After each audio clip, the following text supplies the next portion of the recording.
It was Mother's Day, May 13th, 1984, a warm spring afternoon near Tampa, Florida. After spending time with their moms, two boys raced off to fly parachutes made from plastic bags. It was the perfect way to spend a Sunday. But soon, the wind brought a foul smell. They went off to investigate and found a sight they would remember for the rest of their lives.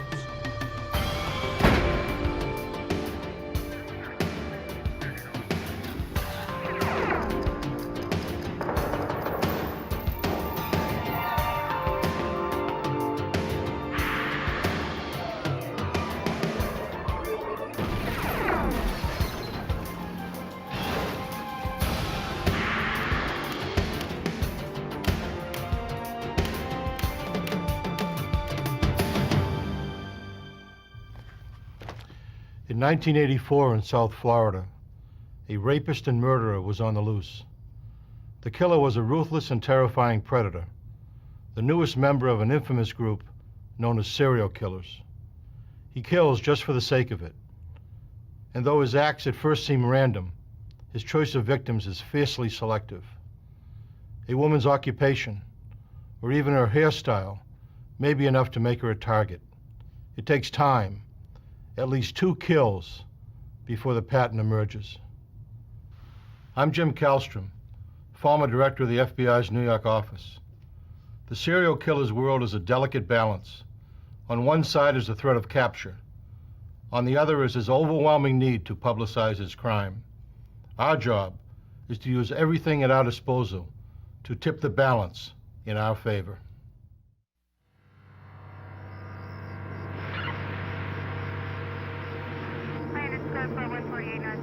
What the boys found was the body of a nude woman lying in the roadside weeds.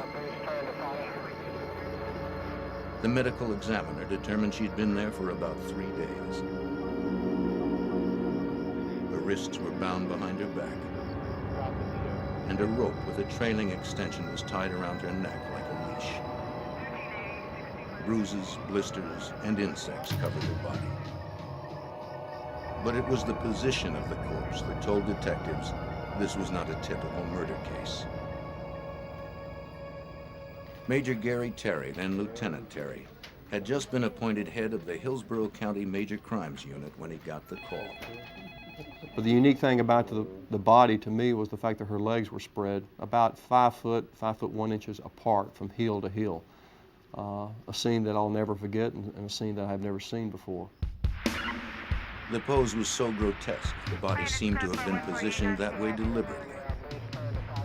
Had the killer meant to shock whoever found it? Crime scene technicians photographed the body and measured its distance from the road. They carefully packaged what little evidence was left, some cloth tied in a knot.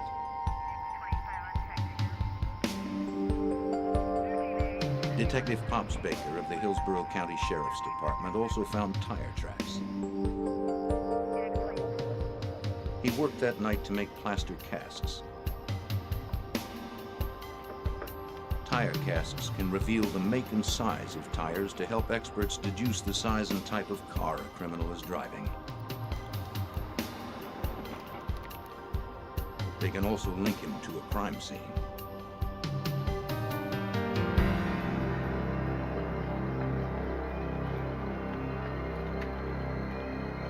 Meanwhile, the body was brought to the medical examiner's office with the ligatures in place for him to study and photograph. Is there any visible signs?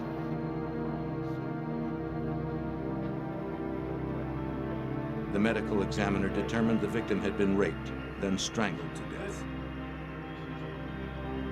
The brutality of the crime brought a sense of urgency to the investigation. Fearing this would not be an isolated case, Lieutenant Terry immediately contacted the FBI's forensics lab in Washington, D.C. Terry had a detective hand-carry the evidence to the FBI lab. He had learned during an earlier case that doing so expedited the processing of evidence and brought the FBI in as an immediate active partner.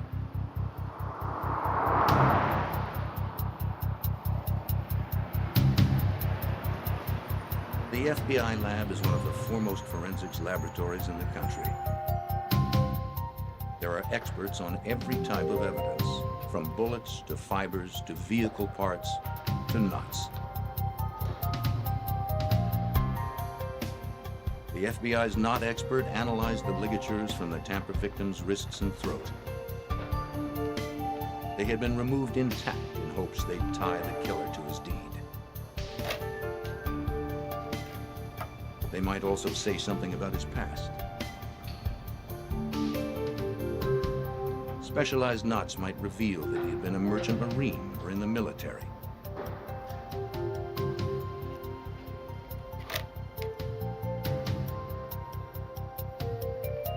But the ligatures turned out to be tied in granny knots, simple, functional knots that anyone might have tied.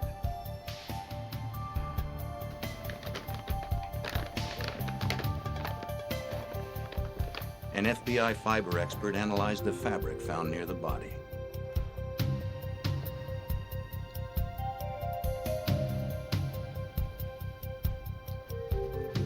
He brushed particles from the cloth onto a sterile sheet. What traces had the killer left behind? The analyst scanned the particles with a magnifier, but he didn't expect to find much. Such evidence is easily lost through weather or other contamination of the crime scene. In fact, the rule of thumb for fiber evidence is, in 4 hours, 80% is lost. In 48 hours, it's 96%. After 3 days, the chance of finding anything is almost nil. So he was amazed when he found a small speck of red nylon fiber. It was trilobal, meaning it consisted of 3 lobes and had a lustrous or shiny coating. From its size, type, and shape, he guessed it was a carpet fiber, maybe from the killer's car. The fact that it was there at all was a minor miracle.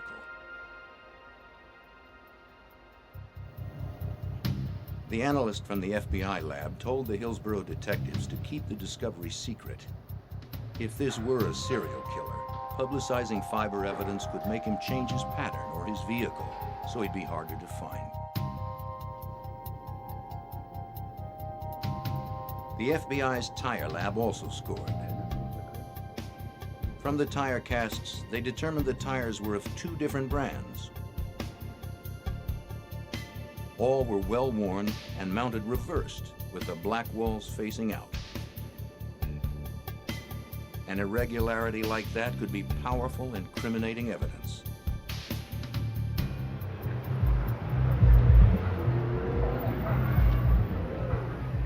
Back in Tampa, police identified the victim from her fingerprints the day after her body was found. She was Lana Long, a 20-year-old Laotian woman, a popular exotic dancer in Tampa's red light district. Her boyfriend had recognized her from a newspaper photo and had called police. He became the prime suspect.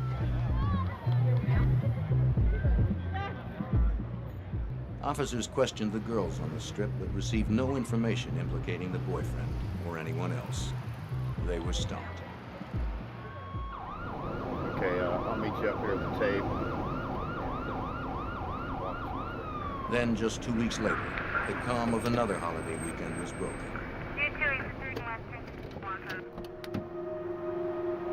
On Memorial Day Sunday, Detective Pops Baker and Lieutenant Gary Terry of the Hillsborough County Sheriff's Office were called to a second murder scene, again in an isolated rural area off an interstate.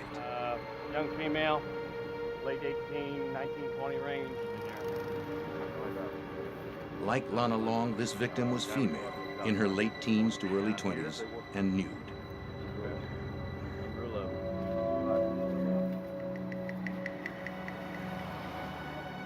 She was also bound at the hands and throat and had a knot at her neck with a leash-like extension. But this knot was different. It was a hangman-style noose. I can remember driving all the way to the crime scene and saying to myself, please don't let this victim be bound. In 1984, we very rarely had homicide victims bound. That's the first thing I asked the officer protecting the crime scene when I drove up. Is she bound? And he said, yes, sir, she is. So we've gone from very rarely having victims bound to 2 within 2 weeks. So we knew we had a problem. This woman had not been dead long. She's still warm. Because the crime scene was fresher than the last, more evidence remained. Detectives found a man's olive green t-shirt and some strands of hair, which they determined were not the victim's. Hanging from a bush a few feet away from the woman's head were her white pantyhose and white jumpsuit, both covered with blood. From the brutality of her wounds, detectives knew she had fought for her life, and that it had been a savage struggle. She had been raped, strangled, beaten, and her throat had been cut almost from ear to ear. The medical examiner reported 3 causes of death: asphyxiation, head injuries, and a lacerated throat.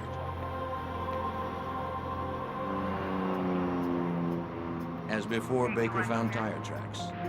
Casks were taken for analysis in comparison to the ones found at the first murder scene.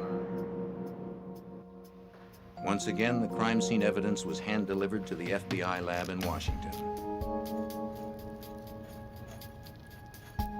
Analysts found the same red, lustered trilobal carpet fibers as at the first scene. And this time, there were red trilobal delustered fibers too, with the shiny coating absent. It said fiber evidence is the silent witness, but this match seemed to scream that the cases were linked. Lana Long's boyfriend could not be tied to the second murder, and he was cleared as a suspect. The items found at the scene also provided other clues. The green t-shirt was a size large, suggesting a person of medium build and chest size. The head hairs were medium brown, from a male Caucasian. These 2 pieces of information began a physical evidence profile, which are shared with other law enforcement agencies.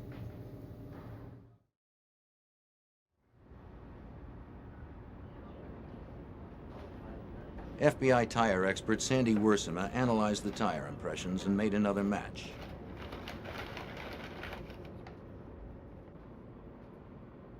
The tracks were the same as those from the first murder scene.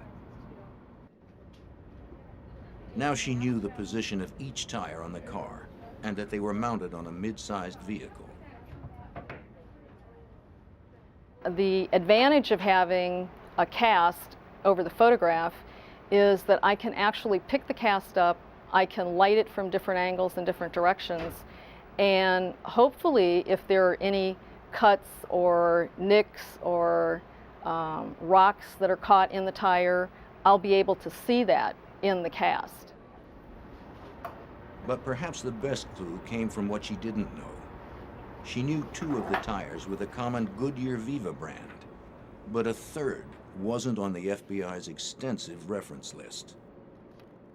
One of the tire impressions they could not identify from their files. But what they did was gave us the name of a tire expert, a manufacturer out in Akron, Ohio. And we actually flew a detective, Corporal Baker flew out there personally with the tire impressions, met with the old salts out there at the tire factory, and they actually were able to identify that tire for us, and that was the Vogue tire. And in 1984 was a handmade tire that comes as standard equipment on Cadillacs. We had never even seen a tire like that before. Back here over to the left. I'll walk it back here. We got the Police were told that if they found the car with that tire, mounted black walls out, it would be as positive an ID as a fingerprint. Analysis of the victim's knife wound revealed that the killer had a knife with a 3-inch blade. Now we've got 2 victims, both bound and both connected forensically. So we knew we had a serial killer on our hands at that time. It's just a gut feeling that I got. Lieutenant Terry began to track the killer's strikes on a map, hoping they'd reveal a pattern of behavior. Dump the bodies on. He put out the word to patrol officers. Look for a white male with brown hair of medium build, driving a mid-sized car with the tires reversed. He may be carrying a knife with a 3-inch blade. Following the FBI's recommendation, Terry didn't mention the fiber evidence or the ligatures. From a composite drawing released to the media, the second victim was identified. 22-year-old Michelle Sims had a criminal history of prostitution. She'd been reported missing the day before.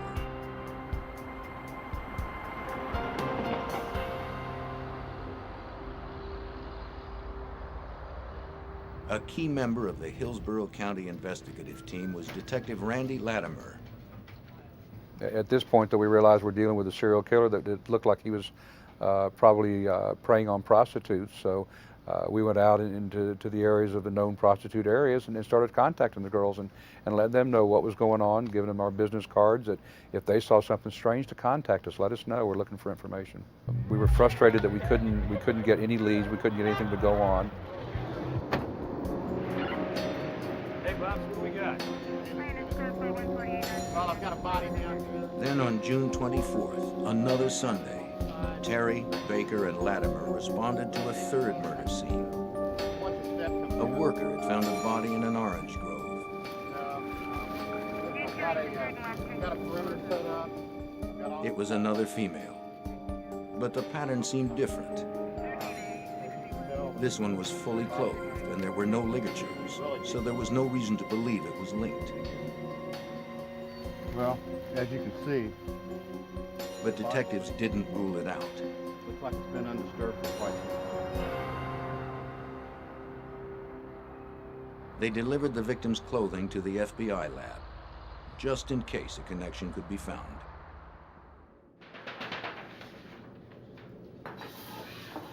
This time, the fiber expert they had worked with before was not available, and someone else was assigned. He wasn't asked to compare the new evidence to the old, so he didn't. Nor did he begin the analysis immediately.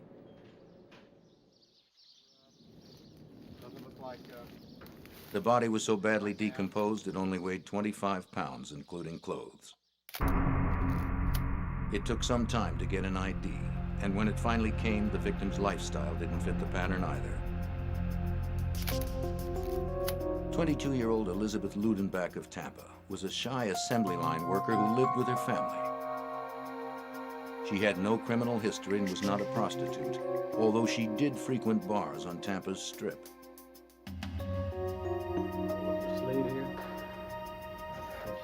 A note in Elizabeth's room said to find her boyfriend if anything happened to her. So detectives ordered a polygraph test. I'm going to ask you a series of questions, and you just need to answer yes or no to those questions. Do you understand? yeah.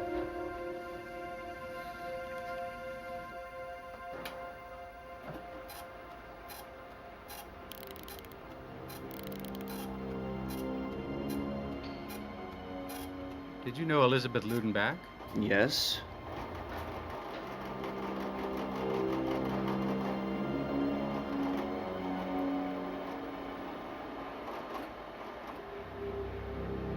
Did you have a relationship with Elizabeth Ludenbach?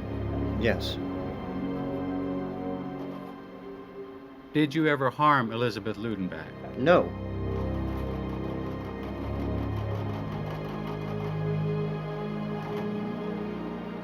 He failed the polygraph test, making him the prime suspect.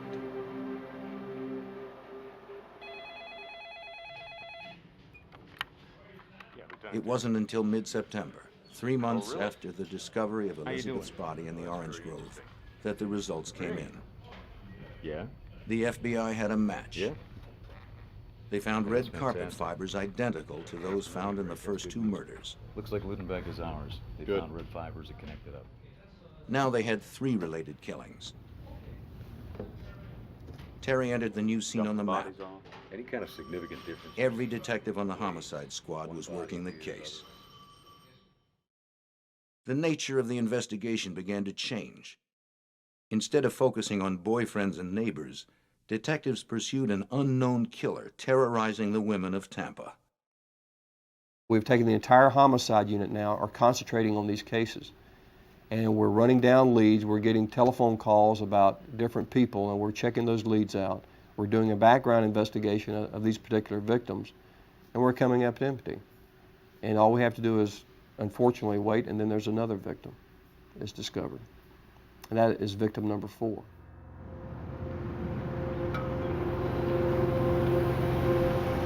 After a lull of more than 3 months, the calm of yet another Sunday was shattered. On October 7th, a worker found a body near the entrance to the K-Bar Ranch in northern Hillsborough County. This time, Detective Steve Cribb was assigned to help process the scene. He, Terry, Baker, and Latimer didn't have to look far for the first grim piece of evidence: the victim's bra hanging from the entrance gate. The nude body of a young black woman was nearby. Her clothing was beside her. Most of the detectives ruled her out as a serial victim. She had been raped, but unlike the others, she had been shot, not strangled, and there were no ligatures. Also, she was African American, and usually serial killers don't cross racial boundaries. Get her into a controlled environment, we'd be able to really inspect. While the FBI analyzed the evidence, detectives identified the victim from fingerprints. 18-year-old Chanel Devon Williams had just recently been released from jail on a prostitution arrest when she disappeared. She was last seen working the red light district along Nebraska Avenue with a friend, another prostitute, a few days before. She had been dead about 6 days.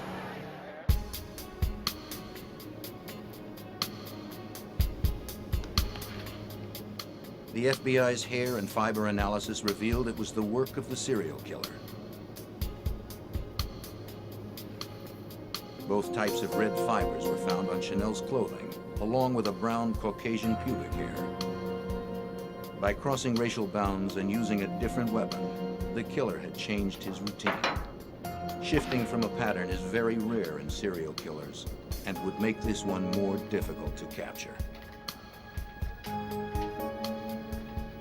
Chanel was added to the map near the Pasco-Hillsborough County line. With 4 dead, detectives were desperate to find the killer and obsessed with the case. You don't work these cases. You live and breathe these types of cases. You go home at night, you dream about this case. You eat and sleep it. I would go home at night and just look at the telephone, waiting for it to ring. Every Sunday. For some reason, the first series of bodies were discovered on Sunday. On Sunday, I didn't plan anything. I sat at home.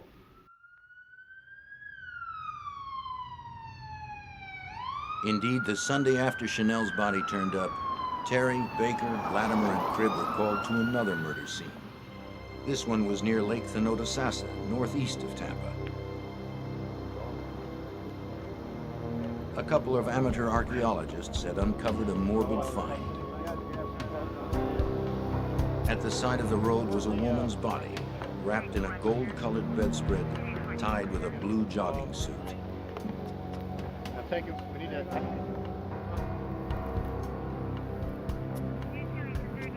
Inside, her lower legs and ankles were bound with common white string.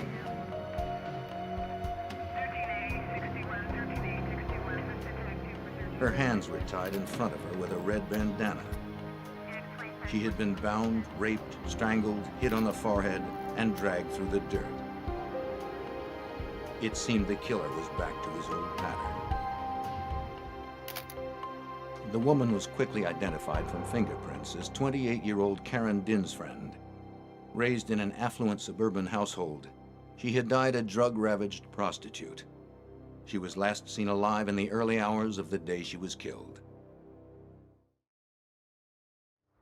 As if there weren't enough to link the killer to the crime, investigator Steve Cribb actually saw red trilobal carpet fibers on Karen's body. By now, he'd developed a sixth sense for them. When you know what you're looking for, they almost look like glowworms on the victims. But for the average person to walk up and find them, even the other investigators who weren't looking for this type, they wouldn't see them.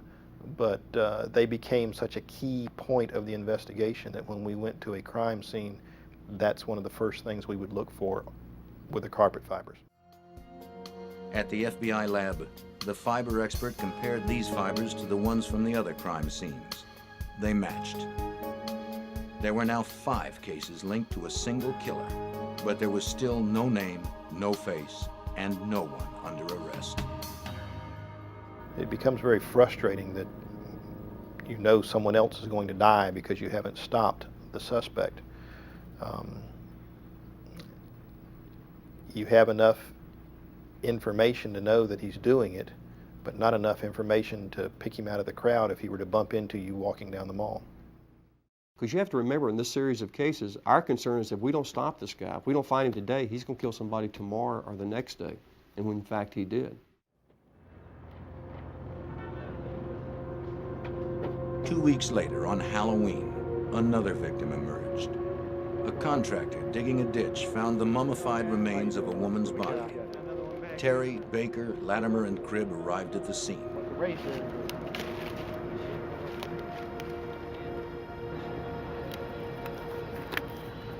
The medical examiner estimated the body had been there for about a month. The body was badly decomposed. An ID would require special measures. The FBI lab needed to soften the skin on the hands in order to get fingerprints. As hard as the victim was to identify, detectives instantly recognized the killer. The body had been completely mummified. The head had been separated by animal activity. There were no ligatures attached, no clothing. And again, you just look at the body and you realize it's him again. You just have that feeling by now of the crime scenes, of seeing body after body after body, that it should be the same killer. And in fact, it was.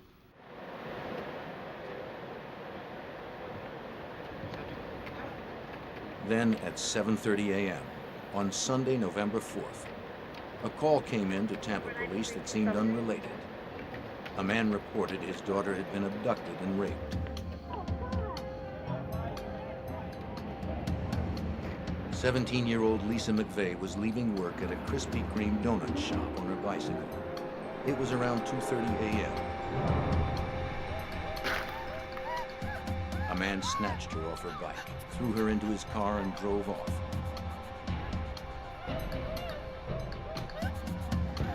He held her at gunpoint, reclined her seat so no one would see her, and told her to remove all of her clothes.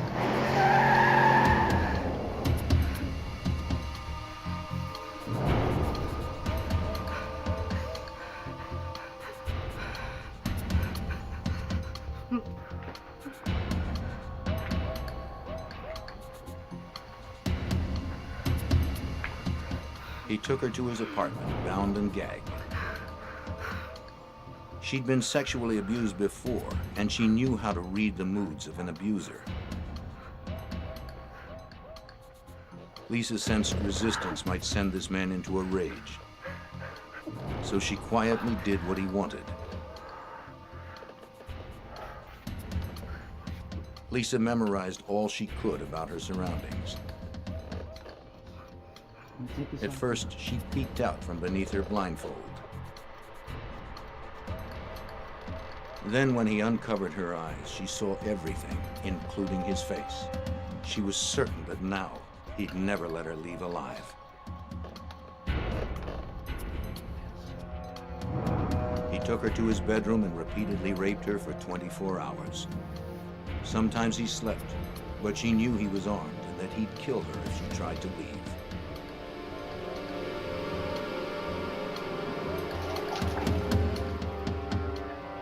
After a full day of captivity, the man told Lisa to take a shower. Then he gave her some clothes and made her a sandwich. To her amazement, he said he would take her home.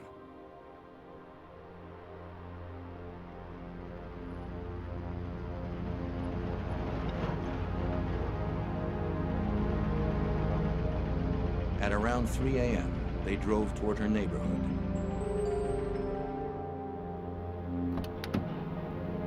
On the way, he stopped at a 24-hour teller machine to withdraw money to get gas. Peeking under her blindfold, Lisa continued to memorize details.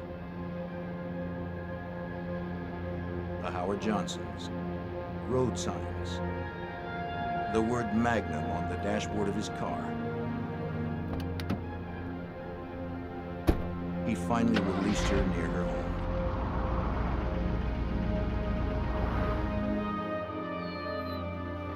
After Lisa's adoptive father reported the abduction, she was interviewed by Tampa police officers. I want to ask you everything that happened the night when you left work, and I'm going to record you. They were amazed by her almost total recall and fierce resolve to catch the rapist. Well, I always leave work about 12 o'clock. I got on my bike. Although Lisa had not been killed, there were many similarities to the Hillsborough cases. The abduction, the rape, the man's build and hair color, and even the red interior of his car. Tampa police sent Lisa's sweater to the FBI lab. We were inundating the FBI lab with things to compare for fiber samples. Rape cases, assault cases, anything sexually related and a violent crime, we were sent to the FBI lab for a fiber comparison. Meanwhile, just a week after the last body was found, Pasco County detectives were called to another murder scene. On November 6, 1984, a woman's body was found on the same road as the fourth victim, Chanel Williams. Only this time it was to the north, in neighboring Pasco County. Pasco detectives called Hillsborough detectives to a vacant lot near a mobile home park. If you look right here, The body was in a different county, but the ligatures and fibers were all too familiar.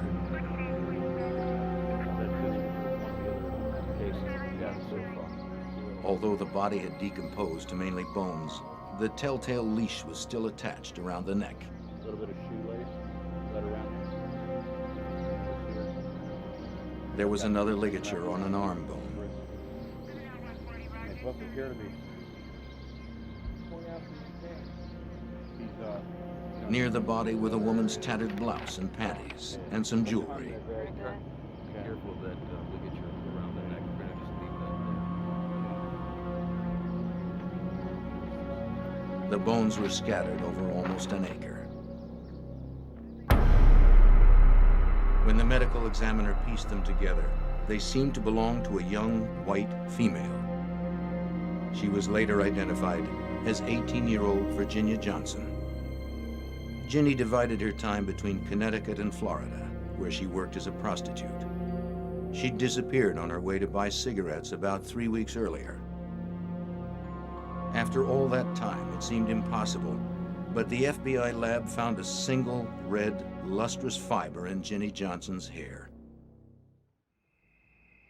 Within the week, on November 12th, another jurisdiction fell prey to the killer. A body was found on an incline off North Orient Road within Tampa city limits. When Terry and Baker arrived, they found a young white woman, nude but for knee-high stockings. She was face down. When they turned her over, police knew from her bloodied face that she had been savagely beaten and that she had struggled. There were ligature marks on the front of her neck and on both wrists and arms, but no rope was found. Her wadded-up blue jeans and flowered top were near her body.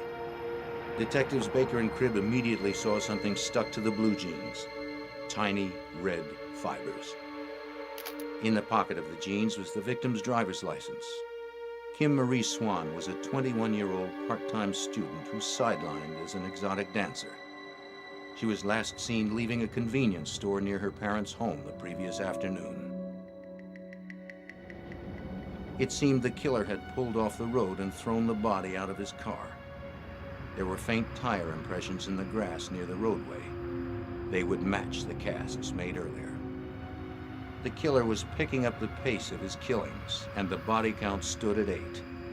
Terry and Baker were desperate. They drove to Atlanta to meet with a detective who helped crack the case of Wayne Williams, a serial killer believed to be responsible for 27 murders. Because something we didn't really want to share publicly in 1984, what do you do when you're 10 bodies, 15, or 20 bodies down, and you don't have the suspect in custody? What do you do? We were sitting down in their office discovering, and during the course of that conversation, the telephone rang. And the telephone call was from the FBI in Washington. And the FBI lab says, we have just had a match on a piece of fiber evidence submitted from a rape case. And I was blindfolded. That case turned out to be the Later, when abduction you and woke rape up, of where Lisa was it? McVeigh only a week earlier. Well, when I Tampa came police had to, rushed Lisa's clothing to the FBI lab, and experts there had found matching red trilobal carpet fibers on her sweater. It was the break they'd been waiting for. I want to play it. Terry flew back to Tampa immediately. You do? He formed a task force of officers from the Hillsborough and Pasco County Sheriff's Office, the Florida Department of Law Enforcement, and the FBI, along with the Tampa police detectives already working the rape case. Then he divided them into teams, each with a different assignment. They initiated a massive manhunt. Patrol cars fanned out across North Tampa. They were looking for the killer's apartment and his red Dodge Magnum. The information from Lisa McVeigh was their roadmap.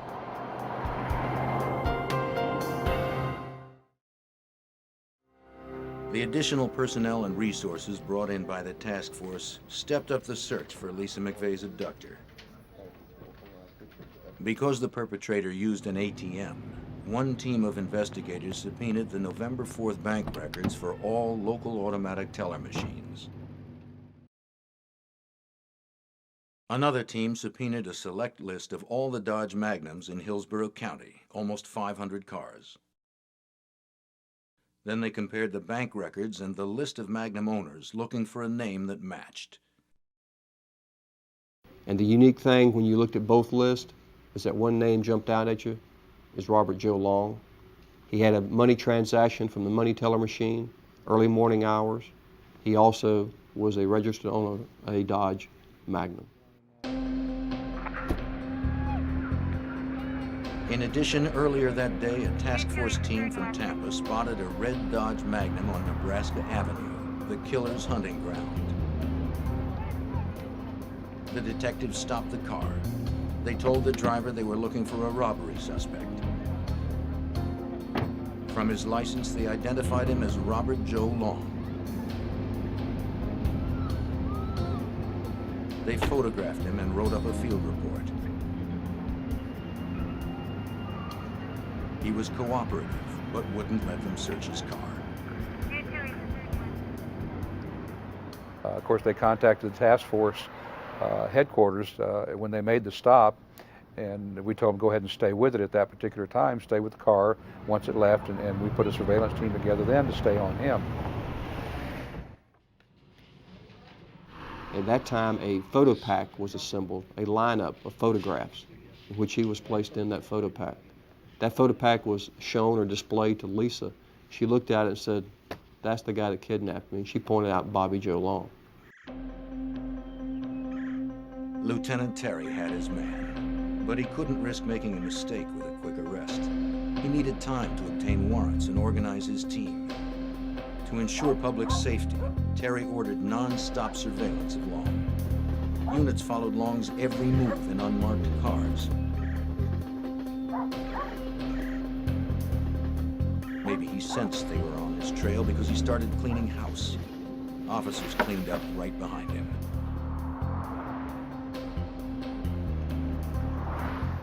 Even when he vacuumed his car, police seized the vacuum. They retrieved everything Long thought he was destroying.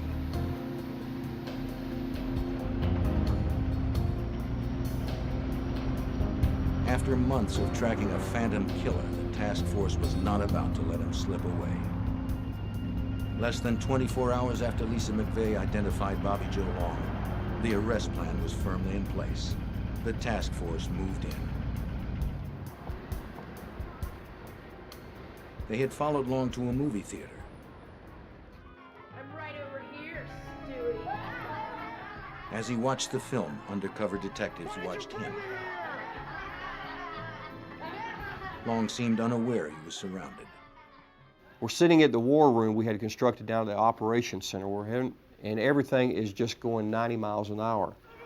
We have a surveillance team on the inside of the theater watching it. There's a surveillance team outside watching the car. And that nagging doubt comes to you. Is this really the guy you've been chasing for 8 months? Is this really the guy that has been killing these women?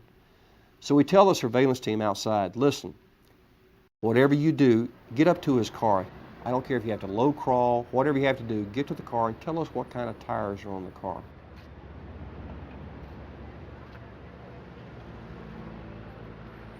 And the surveillance team came back and said, hey, there's Goodyear Viver tires on the car. They're all Blackwall. And he said, there's some oddball tire here named Vig, Vogue, something like that on the car. As soon as he said that, we knew. When we pulled up and saw the car, saw the tire, the Vogue tire that had been described from one of our tire impressions, when we saw the seat that revolved, that laid back, the red carpet fiber, there wasn't a doubt in our mind that we had the right suspect. Terry gave the order to arrest. Detectives followed Long as he left the theater. He was never out of their sight.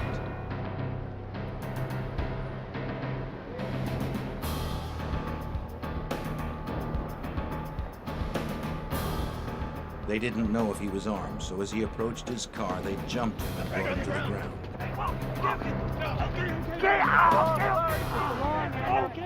He didn't resist.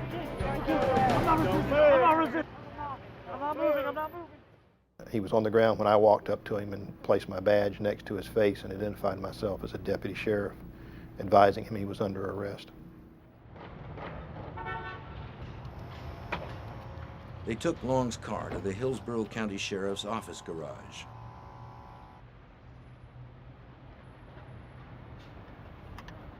Steve Cribb immediately tore out a piece of carpeting and rushed it to an FBI fiber expert flown in from Washington.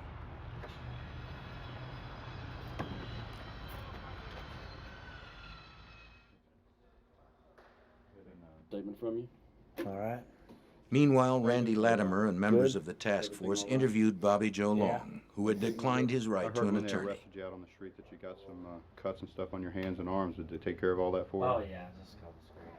Okay. You thirsty? They were well prepared, having consulted the behavioral science unit at the FBI Academy on how to conduct the interview. Detective Price? Just where do you want to start? The game plan was to start by addressing only Lisa McVeigh. Long confessed immediately. Well, I went down there and parked my car. After he admitted to the rape and abduction of Lisa McVeigh, we talked about why he let her go and what went through his mind and what went on. I rolled into questioning him about prostitutes. Have you ever picked up any prostitutes? He told me he had in Miami. I asked him about here. And he said, well, he might have. Then they began talking to him about the murders. He initially denied it, committing any of the murders. As the interview continued, the FBI fiber expert examined the carpet from Long's car. He compared this sample to the others.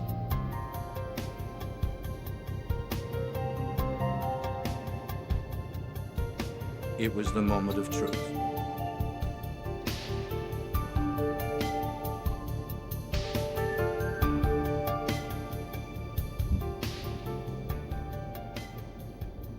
As soon as they put them on the comparison microscope, the FBI agent called back and said, bingo, it's a match. The carpet fiber from the car matches the carpet fiber from the different homicide scenes. It's probably helping me out at this point. Excuse me. Terry told Latimer the news.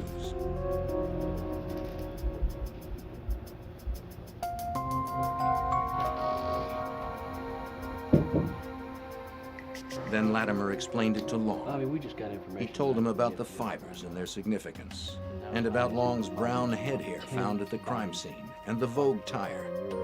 Latimer let Long know that by the time they found the second body, they were already on his trail. What can I say? The evidence was overwhelming. And he looked down, he had his legs kind of, his knees spread apart, and he looked down between his feet. And I said, yeah, I did it. I said, did what? He says, I killed him. Killed who? He says, I killed all those girls in the paper I killed. And then we just started going through them one by one after that. But then it just became more and more, you know. Long described each murder in a taped confession. The interview lasted 5.5 hours. Bobby Long showed no emotion, no remorse. It was just an everyday conversation like you and I are having here. At the end, I don't remember if it was myself or Bob Price that asked him why he did it. And he said that was his secret and he was going to take it to the grave with him. During the interview, Long also confessed to a 9th murder. Go right or you can go left. Go left.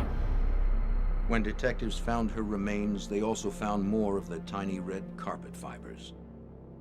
The victim was identified through dental records as 21-year-old Vicki Elliott, a waitress. Long also helped identify his 6th victim, whose body had been found on Halloween. 22-year-old Kimberly Hops was known by the street name of Sugar. She was last seen by her boyfriend getting into a maroon Chrysler Cordoba, probably Long's red Dodge Magnum. I'd like to thank the members of the press corps. Late that night, Lieutenant Terry called a press conference. The multi-agency task force has for months been investigating a probable serial killer. The media thought police would announce yet another body. County, Pasco County. They were shocked by the arrest. How long have you had this suspect? Bobby Joe Long, and he's presently been charged with 10 homicides that have occurred over the course of the past 6 months within Hillsborough County, Pasco County, and the city of Tampa. He was arrested without incident and has subsequently confessed to several of the homicides under investigation. Do you have evidence for all the homicides? Where did you Yes, learn sir. that?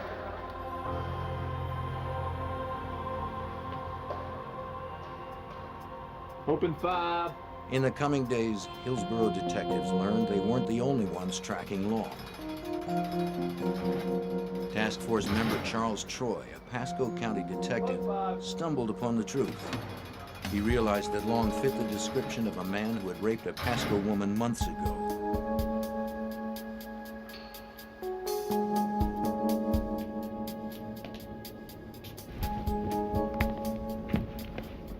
Troy scoured Long's apartment for evidence. He found a photo album filled with photographs of nude women, including the rape victim. In jail, Long confessed and bragged about the crime.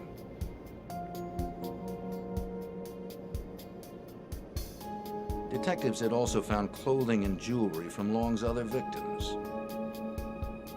It's a common quirk of serial killers to keep photos or other trophies of those they kill. Detectives soon realized that Long was the classified ad rapist, named for his M.O. He canvassed the classifieds for women selling beds and other furniture, and when they let him in, he brutally raped them. He had never been apprehended. Long may have raped more than 50 Florida women in the 1970s and 80s, some even during his murder spree.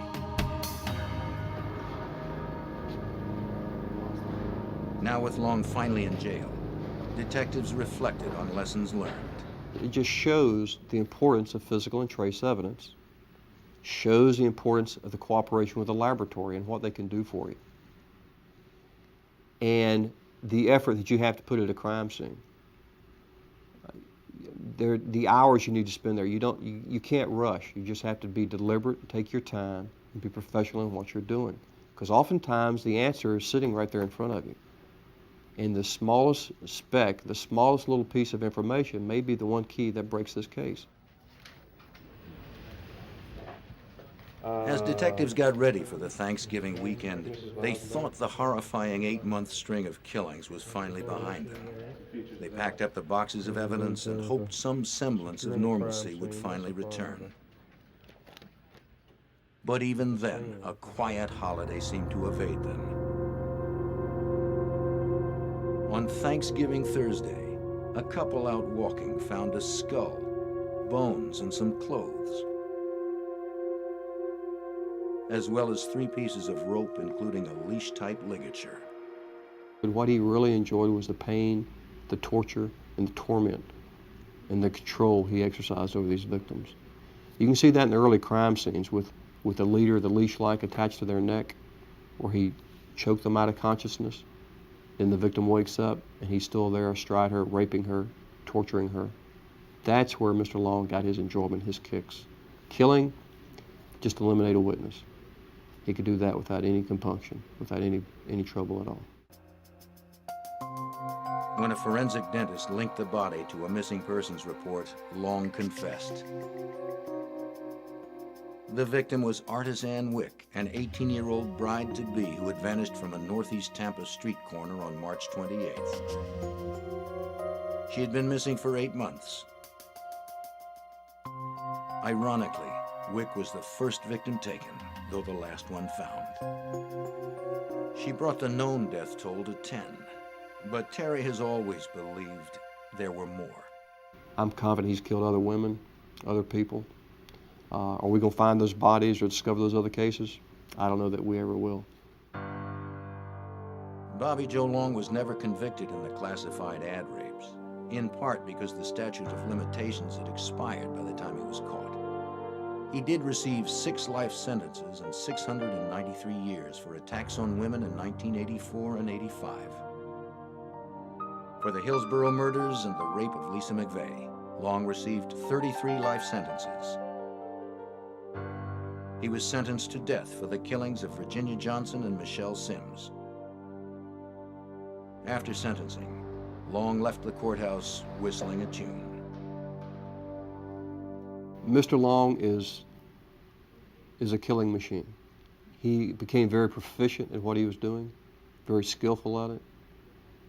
And if Mr. Long ever sees the light of day, all you're going to have to do is follow the trail of his other bodies, of his other victims, because he will kill again. He enjoyed it.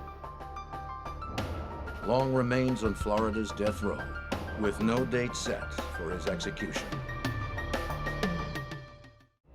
In 1989, residents of a close-knit apartment community in Virginia gathered for a holiday celebration. For Tammy Brannon and 5-year-old daughter Melissa, Christmas was always a special time. Then, without warning, the little girl was gone. Her disappearance ignited an impassioned search. Law enforcement and the local community spared no effort. But would they piece together the evidence and find her before it was too late?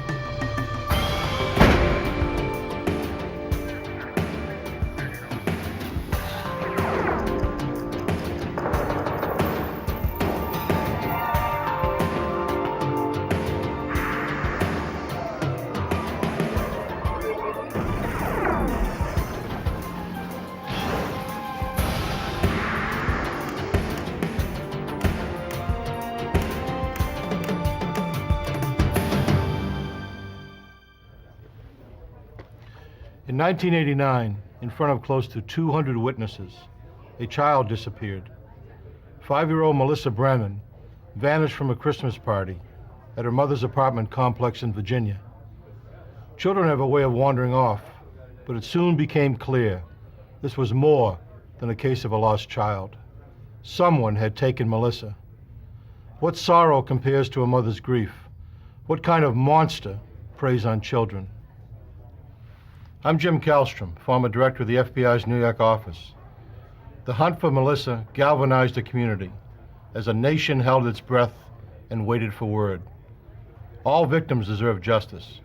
All criminals must be punished. But when a crime involves a child, the stakes become so much greater.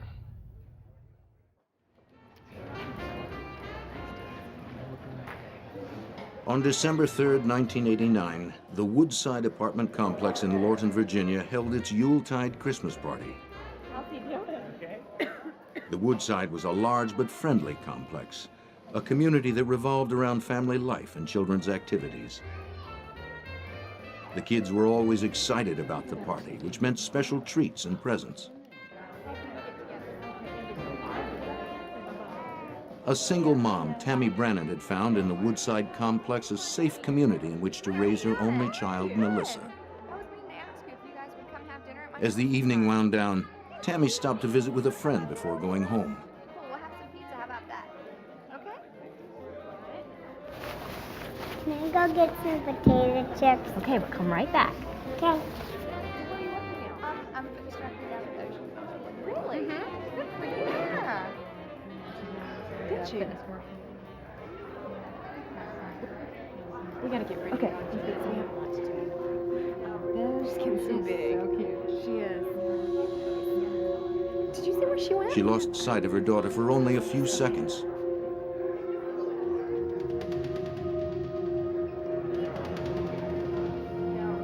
But that was long enough for a mother's worst nightmare to begin. Do you see my daughter?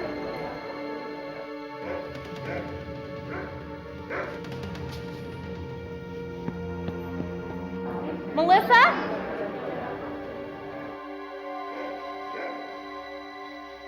Melissa? Melissa! Melissa disappeared.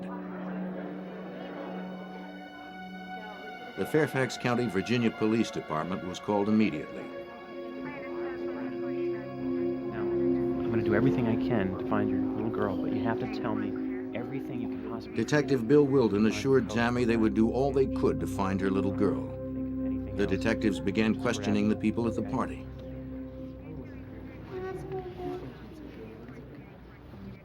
No one could recall seeing Melissa leave the party or anywhere near the front door. I'm Detective Wilden. This is Rappaport with the Richard Rappaport, the Fairfax Department search commander, joined Detective Wilden to organize the search party. If you come across anything suspicious, an article He would of head up clothing, the a piece of investigation. Does everyone understand? One of the possibilities, cold of out course, was that she had just hidden somewhere in the building, was playing with some friends, or had wandered off. So immediately the patrol officers on the scene did a very good job of searching the building, and they began a search of the immediate area surrounding the building. The night of December 3rd was a bitterly cold night in the Washington area. Someone outside that was 5 years old without a lot of protection probably would not have survived through the night. It was that cold. All the adults that can participate, I need you outside with flashlights. Rappaport coordinated a more specific grid search of the area with patrol officers and dozens of volunteers from the complex. Let's go.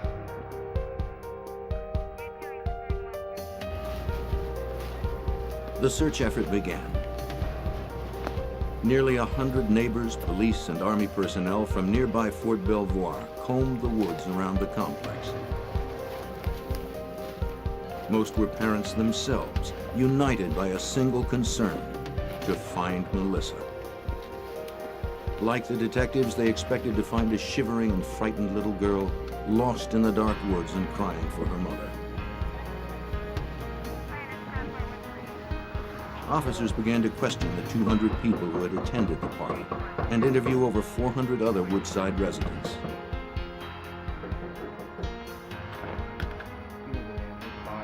Though the complex was large, many residents knew Melissa and knew her to be very shy.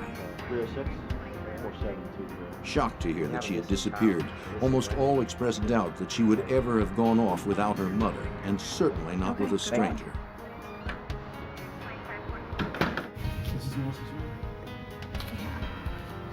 Detective Wilden went with Tammy to her apartment to interview her. He questioned her extensively about her past and possible troubles with her neighbors or employer. An accountant, she had never had any problems with anyone. Tammy had lived at Woodside for over 3 years since her divorce from her husband in Texas. She had experienced the normal readjustments of a newly single mom, but she and her ex-husband were on good terms. When detectives discovered an open window in the furnace room, Jim Gogan, the crime scene investigator for the Fairfax County Police Department, was asked to examine it. Right through here? The way the door was set up, everybody had to either go through the crowd to get out the front of the building. That was only the main door and the only door available to get out, with the exception of the hallway down to the bathrooms and the furnace room. They had large windows, and in the furnace room itself had a window, what was discovered open. And from there, the assumption was made that possibly that's how she was taken from the building. Melissa's disappearance was suddenly far more complicated. The search for a missing child had become a possible abduction case. Did you see her leave the party at any time? The police continued their questioning with even greater urgency and began to hear repeated mention of the strange, even bizarre behavior of the maintenance man for the complex. That was the last I saw. What was his height? Several of the women reported how offended they were by extremely vulgar sexual propositions made to them by Caleb Hughes. There was a possibility that if she had been abducted for sexual purposes, that she might be molested, but we were very, very hopeful that we could at least find her alive before her life was in jeopardy. Now that they were dealing with a possible abduction case, detectives returned to Tammy's apartment and collected nightgowns, hairbrushes, and bedclothes, any items bearing traces of Melissa. Can you describe? As detectives continued questioning the people at the party, they learned more disturbing details about Hughes' behavior that night. He had spent what seemed to many to be an unusual amount of time playing games with the children. He made the parents uneasy by touching the kids. There was something unsettling, something indecent about him. At the party, he was not dressed as well as the rest of the people. He wore his work clothes. He mingled with some of the people he knew at the party, and he spent some time talking with Melissa's mother, making comments about Melissa, and offered to take Melissa and a couple of the other children to the restroom if they needed to go. He just had some very suspicious behavior from a man of his age around the children. With growing suspicion, the detectives tried repeatedly to reach Hughes by phone, and then went to his house, but were told by his wife that she had no idea where he might be. Were you playing with her tonight? He had left the party sometime before our arrival there. He lived only 4 miles away, but it took us several hours for us to contact him because he had not yet returned home. Finally, 2.5 hours after Melissa's disappearance, Caleb Hughes called the police, who then returned to his house. Upon questioning, he claimed he had simply taken the long way home. The officers immediately noticed he was wearing different clothing from that reported by witnesses at the party. I washed clothes tonight when I got home. They're in the washing machine over there. In the washing machine, they found the clothes Hughes had been wearing, as well as his sneakers and a leather belt with a knife sheath. The knife was missing. You washed your shoes at 2 a.m. in the morning? Yeah. He'd been gone for several hours, and to come home in the middle of the night when your family was asleep and to feel the immediate need to wash everything you had been wearing, including your shoes, we found that rather suspicious behavior, and that just further added to our interest in his whereabouts. As Hughes appeared reluctant to speak in front of his wife, the officers decided to take him to headquarters for further questioning. Suspecting that Hughes might be covering for time spent with a girlfriend, the officers wanted to allow him the opportunity to tell the real story. Do you know Melissa Brannon? No, I do not. To the detective's surprise, there was no real story. Hughes had no alibi. He claimed he had no idea who Melissa was, that he had driven the long way home Why were you alone washing your after shoes? picking up a six-pack, and then had simply washed his clothes. You normally wash your shoes with your clothes? Sometimes, yeah. What were they dirty with? He said as an excuse that they were his only work clothes and he had to be to work the next day and they were dirty, so he needed to clean them for work. Look, am I being charged with anything? Despite hours of intense questioning, Hughes remained smug and evasive. I'm free to go. Finally, Yeah, you're free to Detective go. Wilden told him he was free to go, But I know you're though he guilty. was almost certain Hughes was lying. Well, you're gonna have to prove it then, aren't you? As far as the Fairfax County Police Department was concerned, Caleb Hughes was the prime suspect. Believing Caleb Hughes was involved in Melissa's disappearance, Detective Bill Wilden contacted Fairfax County Commonwealth Attorney Robert Horan. It was a suspected homicide, certainly by then. He made some statements that were out of character for somebody who really is a suspect in a crime of this nature. You would normally think the minute somebody would suggest you or I have abducted a 5-year-old child, Look, am I I free mean, to you go? would think it would be Am I the being most charged? vigorous, vehement outburst. Of course I didn't. Well, they got nothing like that. Matter of fact, at one point he said to Wilden, "Prove it," which is again an unusual reaction for somebody who had nothing to do with it. Gogan had photocopied Melissa's picture and printed hundreds of flyers to help in the search. And as the sun came up, the search expanded into further down south on the highway. They sent soldiers out to do massive searches through the woods.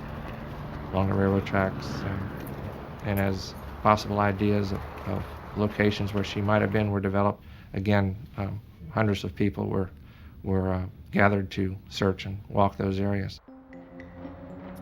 The car Hughes had been driving that night belonged to his wife. She gave investigators permission to impound and search it.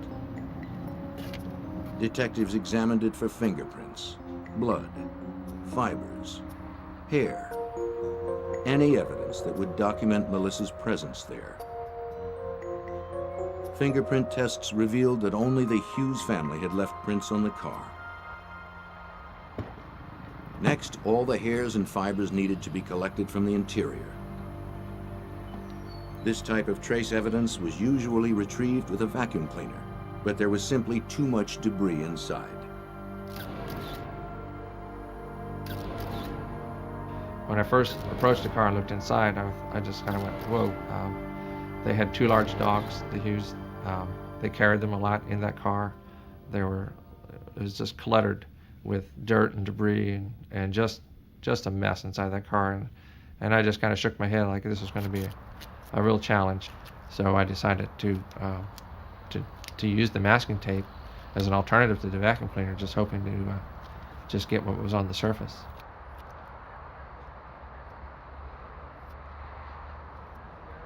That was an unusual technique, certainly. In my years, that was the first time I ever had run into it in the Fairfax Police Department. And it's a very common technique now. Gauguin then placed the tape between layers of clear plastic so that it could be examined intact under a microscope. As the car processing continued, Melissa's disappearance quickly became the lead news story in the Washington, D.C. metropolitan area. Melissa Brannon is 3 feet tall, 48 pounds, with blue eyes and dark blonde, shoulder-length hair. She was last seen wearing a pink ski jacket, red plaid skirt, and black shoes with gold buckles. The night of the party, Melissa had been wearing a navy blue acrylic sweater with a Sesame Street Big Bird picture, red tights, a red cotton plaid skirt, and a pink parka. When I found the red-blue fibers that were visible on the tape, I did kind of get excited about that. But at the time, I was excited but worried because we needed to find her to identify the clothes, the possible clothes. Without Melissa, that was going to be real tough. When Gauguin conducted luminol testing on the interior of Hughes's car, he found traces of blood on the steering wheel, brake pedal, and floor mat. When a light is shined on the luminol-treated area, bloodstains will appear fluorescent. While the luminol process is quite accurate as a blood locator, it can also destroy the genetic characteristics of the sample. When I sprayed the steering wheel, I got the reaction on the steering wheel and as well as on the pedals of the vehicle. That's where it fell to. These items were swabbed and collected. Hughes's shoes had been washed, but the lab was able to identify possible bloodstains on their soles where fresh cuts had been made. It became very suspicious when I received the clothes from the officers who searched the house and noticed that he had cut his tennis shoes. Kind of putting two and two together, that why was he cutting his tennis shoes and why did I get a reaction to blood on the gas pedals?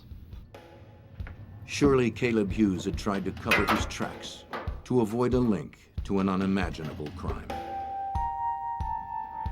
What is your name? Caleb Hughes. How old are you? With the luminol findings showing blood in his car, the detectives were increasingly confident they could get a confession from Hughes. He was brought in for a polygraph test. He had no explanations for the fresh cuts on his shoes. No. Once again, he gave no explanation for the 2-hour, 30-minute delay in getting home. But as it turned out, there never was an explanation. He said, I just took the long way home. It was the best they got. Did you harm Melissa Brannon? No. Did you kill Melissa Brannon? No.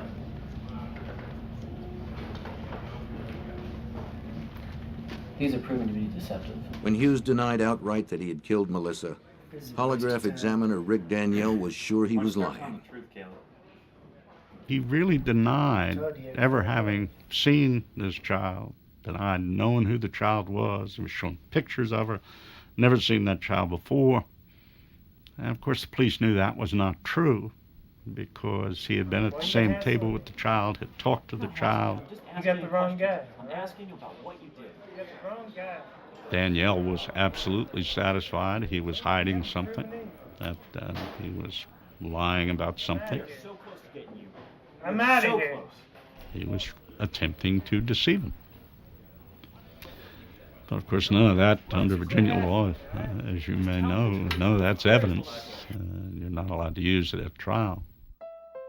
Investigators were convinced Hughes had abducted and harmed the beautiful little girl. But Tammy Brannan tried to keep her hope alive, fighting her worst fears. Melissa's Christmas presents waited under the tree. News 7 has confirmed tonight that the investigation into the disappearance of 5-year-old Melissa Brannan appears to be focusing on one primary suspect. Police will continue their search efforts and to pursue leads. There is now a $10,000 reward for any information concerning Melissa's whereabouts. For Tammy Brannan and her parents, the hours passed in an agonizing wait for more information. Melissa's disappearance electrified the tiny rural community of Lorton, a suburb of Washington, D.C. Only 5 months earlier, 10-year-old Rosie Gordon had been bike riding in her neighborhood when she was abducted, raped, and murdered. Her killer had never been found. Nice to meet you too. Rosie's mother quickly came to Tammy Brannan's support. The yellow ribbons that punctuate trees and balconies at the Woodside apartment complex in Lorton have weathered Once Melissa's 3 disappearance was snowstorms. reported on the They've held their news, position the community fear rushed and to her support. speculation as to the Yellow whereabouts ribbons of began 5-year-old appearing on Melissa Christmas Brannan. trees throughout the area. By all indications, Tammy was a wonderful mother, very loving mother, very, very protective of her child. Melissa was her only child, and I just think all those facts together struck a chord that virtually anyone could identify with those circumstances, and people's hearts went out to the Brannan family. Hundreds of people volunteered to post flyers throughout the region and assist the local authorities in their search. A new expert was also brought into the search effort. The National Center for Missing and Exploited Children sent John Gold, one of their search and rescue consultants. We are legislated into being as the state clearinghouse for all the information regarding missing persons. And we also assist families and law enforcement, kind of as a liaison between the two, working as many cases as we can.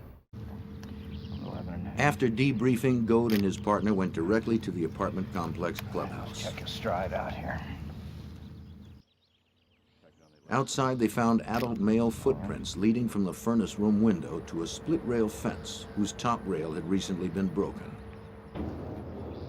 We began to find transferences on the other side of the fence into a small parking lot there beside the clubhouse, in the parking lot, I think, with an abandoned restaurant or some type of building there.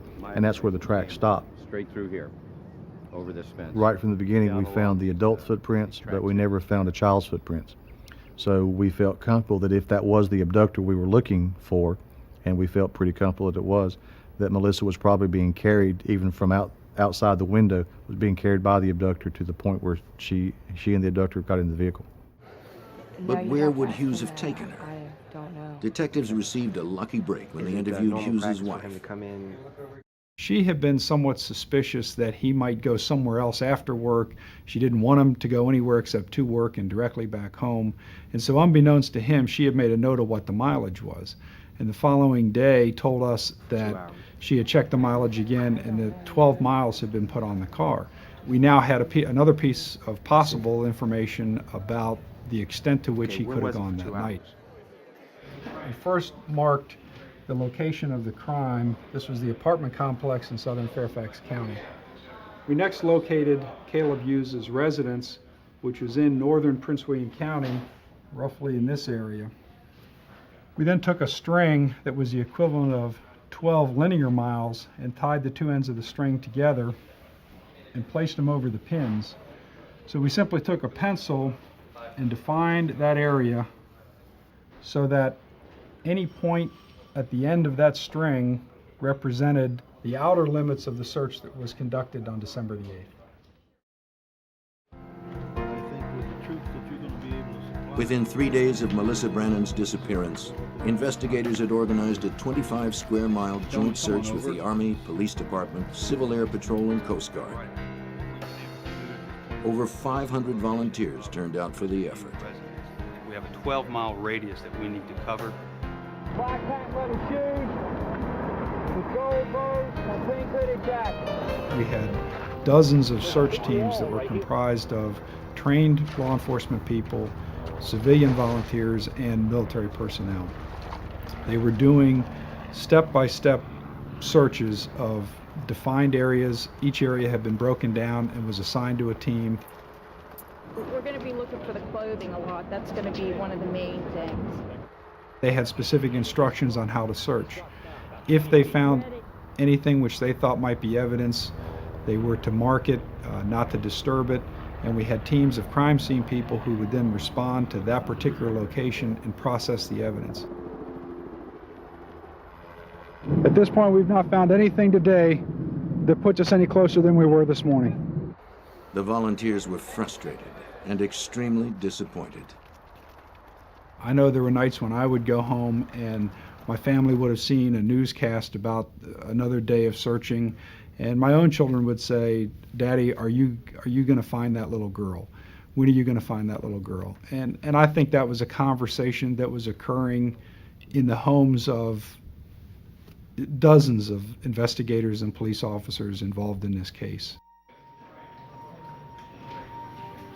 While the search continued, Gogan approached the nearby FBI lab with the evidence he had processed from the car. Because Melissa was still missing, the FBI's state-of-the-art technology would be critical in establishing the connection between the hair, fibers, and bloodstains collected and Melissa Brannan.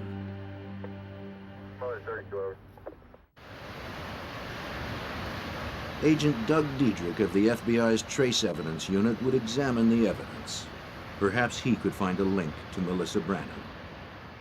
There you have to go to extraordinary measures to try to recreate, if at all possible, the environment of the victim, most recent environment, and also the types of hairs that the victim may have, the type of clothing that the victim may have been wearing the night of the disappearance. And that's the difficult part. As long as Melissa was still missing, filing charges against Caleb Hughes was all but impossible unless compelling evidence could be found. Diedrich and the lab examiners were impressed by the large number of fibers that had transferred onto the passenger seat of Hughes's car. Fairfax County investigators had identified nearly 70 different fibers. That included the blue acrylic fibers, the red cotton fibers, the black rabbit hairs, and there were, I believe, 1 or 2 head hairs in the case. But that's monumental. Sounds like a small number. That's huge. Once the FBI entered the case, its agents conducted their own investigation of Hughes's house. When Caleb Hughes's name was released as the primary and only suspect in the case, a media frenzy followed. Hughes has not been charged in the case, but he is the target of round-the-clock surveillance by the FBI. Federal investigators working with police from Fairfax County last night executed a search warrant on the groundskeeper's rented townhouse. They recovered several items which have been taken to the FBI laboratory to be tested to see if there is any evidence linking this man to Melissa. In the meantime, the FBI's official comment is no comment. The FBI brought the power of a federal grand jury to the investigation. The grand jury ordered Hughes to submit to blood and other forensic tests, something the local authorities had not been able to order. Hughes complained bitterly in interviews that his life had been ruined by the invasion. Details of a troubled past emerged. Hughes grew up in an abusive, dysfunctional home. He had a record as a juvenile delinquent, a long history of drug and alcohol abuse, and a disturbing attraction toward children.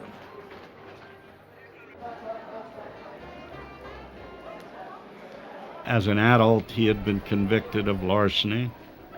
He had been convicted of car theft. He had been convicted of contributing to delinquency of a minor.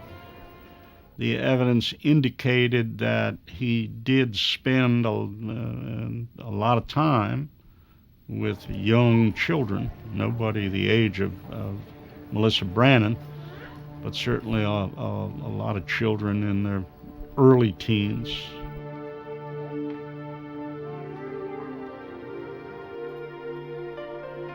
In the lab, FBI examiners had begun analyzing the stains on the soles of Hughes's shoes. Though luminol testing had damaged the samples taken from Hughes's car, they became increasingly convinced that these minute traces contained blood serum proteins that could determine the crucial connection to Melissa. This blood's been... The samples were submitted for DNA and serology tests. Make that for a slide, for sure.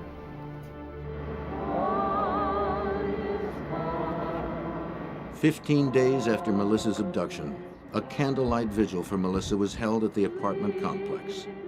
The little girl's disappearance had united the Fairfax community in compassion and outrage.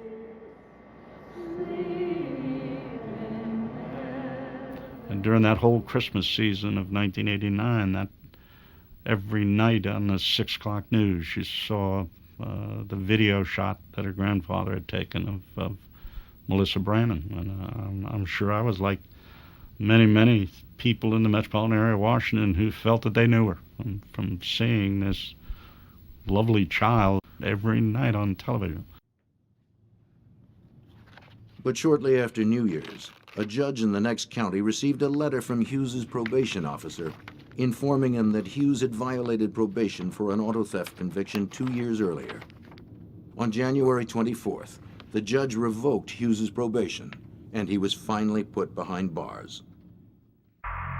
The earliest he could be released was November, giving the Fairfax County prosecutor ample time to build his case. Without sufficient evidence to file charges, Hughes had remained free. But now, with Hughes safely put away, the FBI had the time needed for the extensive testing required by the trace evidence. There was still a chance Melissa's body might be found, but without it, the case against Hughes would have to be made in the FBI lab.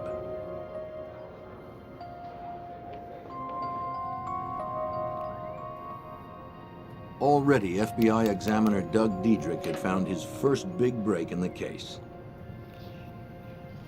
I remembered some black animal hairs in the debris from the front seats of the car. And in looking through the little girl's nightshirt, I noticed these similar black hairs sticking out of the nightshirt. So it just rang a bell. I went back, mounted those up on slides and compared them, and sure enough, dyed rabbit hair, and they matched each other. The rabbit hairs from Hughes's car and those found on Melissa's nightgown both revealed a distinctive corncob texturing, an exact microscopic match. Agent Diedrich immediately called the prosecutor to determine whether Tammy Brannon owned a rabbit fur coat. Not only was it confirmed that Tammy Brannon owned a rabbit fur coat, she had worn it to the Christmas party. Her mother had bought it in Germany, and it was dyed an extremely rare bluish-black color almost unknown in the United States. Melissa had handled the coat at the party and at home. Diedrich had made the crucial connection between Melissa and the car of Caleb Hughes. So you not only, you tied those rabbit hairs, you tied that match not only to the fur coat of her mother, you tied it to the front seat of the car, but you also tied it to the child's environment itself, the rabbit hairs on the shirt of the child. To me, that was a significant point in the case, because then it starts pushing me in the direction of we might have something. And from there, it was a matter of digging some more, see if I couldn't find some additional fibers that may be of value. So I started digging a little bit more, starting looking a little closer, asking questions of myself, asking questions of the evidence, because it's speaking. Strange, but it's speaking to me. As week after week passed, Melissa's name eventually disappeared from the news. Life in Fairfax County had returned to normal, but Tammy Brannon was still no closer to finding her child. It's tremendously difficult for the family to come to terms with everything that has gone on, to come to terms with still trying to hold on to that glimmer of hope that their child's alive, and then the realization that in all likelihood, they may never find their child alive or may never find the body of their child even after they've been murdered. Tammy was forced to face the reality that by now, there was almost no chance Melissa could still be alive. We wanted to close this case and not just close the case in the sense of identifying and prosecuting a suspect, but we wanted to bring real closure to the case in answering the question, what happened to Melissa Brannon that night? Why did it happen? Such questions plagued Tammy Brannon. Depressed and unable to work, she remained secluded in her apartment, waiting. Agent Diedrich had examined the blue acrylic and red cotton fibers in the passenger seat evidence collected by Jim Gogan. At first glance, they appeared to match descriptions he had been given of the red tights and big bird sweater Melissa wore that night. But without a duplicate outfit to make an exact fiber comparison, he was at a dead end. And so I went home, spoke to my wife. Of course, she straightened me out right away that if it had a big bird on it, it wasn't Winnie the Pooh and it had to be sold at JCPenney's, having young kids of my own about the same age. Diedrich asked his wife if she kept any old JCPenney catalogs in the house from the last few years. She said she knew she had a Christmas catalog. Tease me about being a pack rat. I think Diedrich was astonished to find a picture of an outfit that exactly matched the description of that worn by Melissa. catalog. I collected it 2 years ago at Christmas. Oh, great. The FBI contacted JCPenney, and the store began a search of its records. For more than 2 months, Tammy Brannon had anxiously waited by the phone for some kind of information or word about her daughter. Where is she? Then, completely unexpectedly, she received a phone call. A man's voice told her he was holding Melissa for ransom and that she must deliver $75,000 the next day, or her little girl would be seriously hurt. Can I talk to her? Had Melissa been found? Yes. Yes. The national statistics will tell you that a child who's abducted by a stranger is usually dead within 3 hours of the abduction. So the likelihood of Melissa being alive months after the abduction is extremely slim. Mom, they have Melissa. Tammy immediately called her mother, but Detective Wilden cautioned them not to let their hopes get too high. No, don't call anyone. I'll tell you all about it. Just come over right now. Once again, Melissa Brannon was about to become front-page news.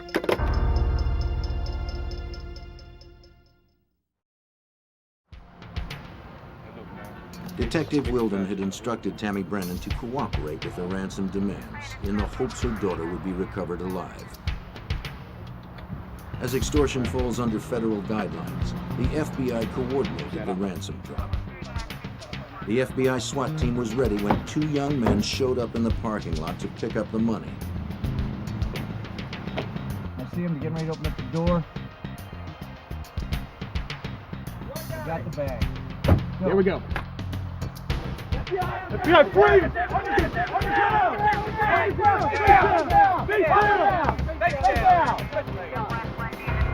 They were quickly arrested. But did they have Melissa in their possession? The information provided in the ransom call was so vague and so generalized, it's entirely possible that the person who called may have picked up that information simply by watching the news or reading the newspaper. Usually if there's a ransom demand that is legitimate, they're going to have very specific information that would be known only to the abductor and probably some of the investigators. The 2 arrested youths were former students and roommates from a nearby university who had seen an opportunity to make some easy money out of Tammy Brannon's tragedy. They were convicted of 5 counts, including conspiracy and extortion, in the United States District Court in Alexandria, Virginia. Turned out to be just a terrible hoax. I mean, just terrible. The notion that you would do that deliberately to a mother who was going through what she was going through. There were copious amounts of dog hairs in the tape samples collected by Fairfax County crime scene investigator Jim Gogan, as well as dozens of human hairs. FBI lab examiners separated and painstakingly subjected each one to testing. Finally, a hair was found that was different from the others. The hair was a very light blonde, the only one of its type found in the vehicle. But it was an exact match with the hairs found in Melissa's hairbrush. Matching the human hair with Melissa was the second big match for Diedrich. But the critical link of Melissa's clothes to the fibers from Hughes's car was incomplete without a duplicate Big Bird outfit to analyze. Because it had been a special Christmas outfit, produced only once, it could not be found in stock. JCPenney gave the FBI a list of people who had purchased the outfit from its catalog division. They then sent FBI agents out across the country to locate those people and determine if they still had the Big Bird outfit that they had bought from the JCPenney catalog, and ultimately they were able to locate a sample outfit from a family that still had the outfit. Obtaining the outfit could mean the difference between conviction and acquittal in the case. The FBI asked the family traced through the JCPenney records to send it to their crime lab. Well, I remember that day pretty clearly. I knew the outfit was coming in. The fiber color, according to the color in the catalog, was navy blue. But the fibers that I was finding were sort of purplish blue. So I was a little anxious that maybe this wasn't the same outfit, that maybe we were going in the wrong direction. So when that package came, I was, again, uncomfortable with even opening it, because I thought I was on the right track, but I didn't want to be wrong. I opened up the box, and sure enough, it had a purplish coloration to it. So it kind of gave me a nice, warm, fuzzy feeling there that I might have the right color anyway. Fibers were pulled from the red cotton skirt and the blue acrylic sweater. A thorough analysis of the fibers from the outfit indicated an identical match with the fibers from Hughes's car. From the red cotton threads to the blue acrylic yarns to the yellow cross threads from the plaid skirt, the duplicate Big Bird outfit matched in every respect with the car fibers. What I was finding was meaningful evidence that an abduction had taken place, that in fact the victim, in all likelihood, had been in the front seat of the subject's car. With the new evidence, the prosecution could now piece together the actions of Caleb Hughes on the night Melissa disappeared. At the party, Hughes had tried to pick up several adult women, but when they rejected him, he sought a substitute. There you go. Smile. Fueled by frustration and alcohol, Caleb Hughes became a desperate predator with a perverse desire. His stalking eye fell upon the children. He waited and watched until an opportunity presented itself. When it did, Caleb Hughes seized an innocent and trusting child.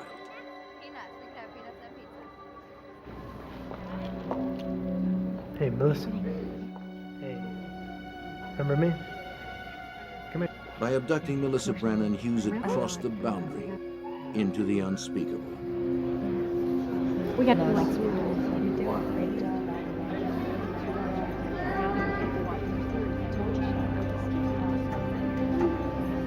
we should catch up with each other. Did it?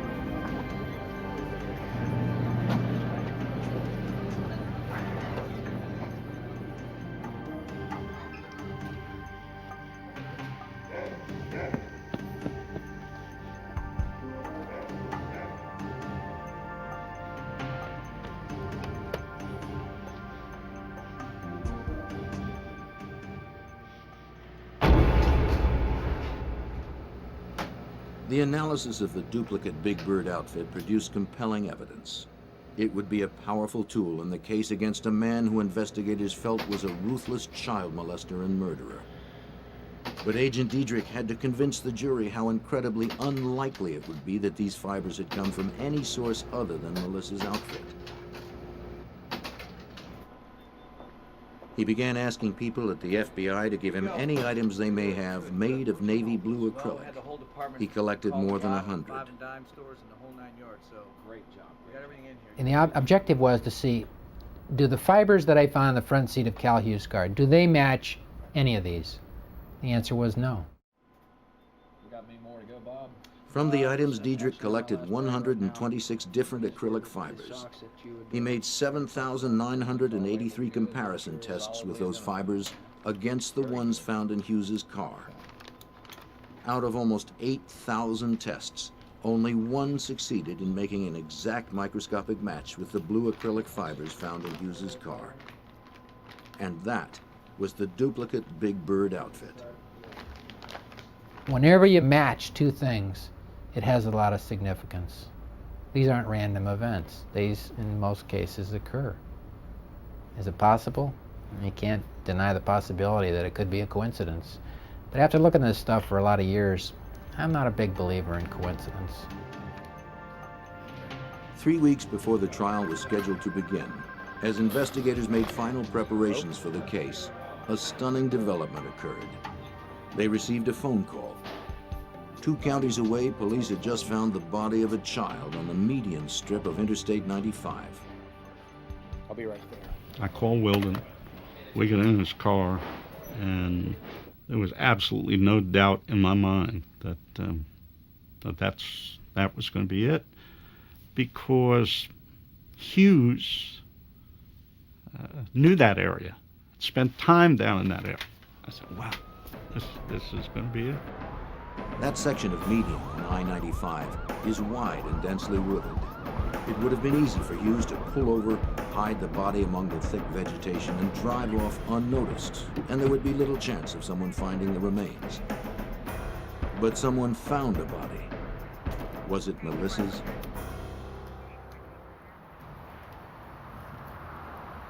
If it was Melissa Brannan's body in the highway median, Fairfax County Commonwealth Attorney Robert Horan felt he could put Hughes behind bars on murder one charges.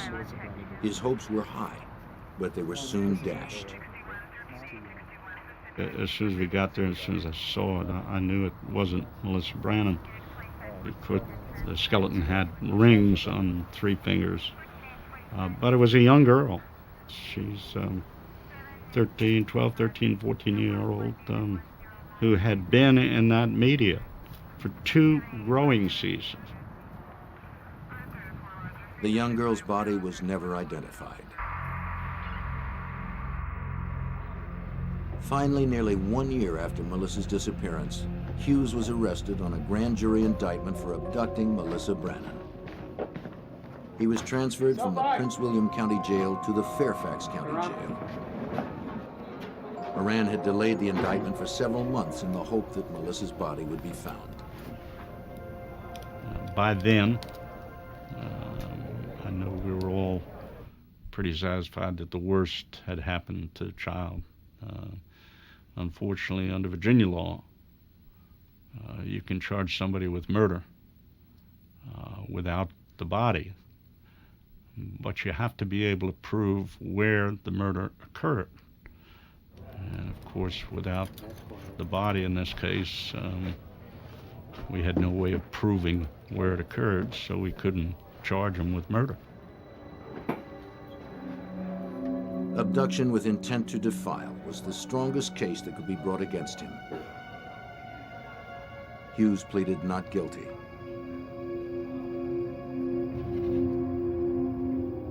Few people in Fairfax County believed that Melissa could still be alive, but everyone, most of all Tammy Brannan, needed to know what had happened and needed to see justice served. Because it's tremendously important that the family of that child had definitive answers, that they know what happened to their child, even if the news is not pleasant. They need to understand exactly with concrete information what happened to their child. They need to be able to have closure. They need to be able to give that child the burial that they deserve and go on with their lives.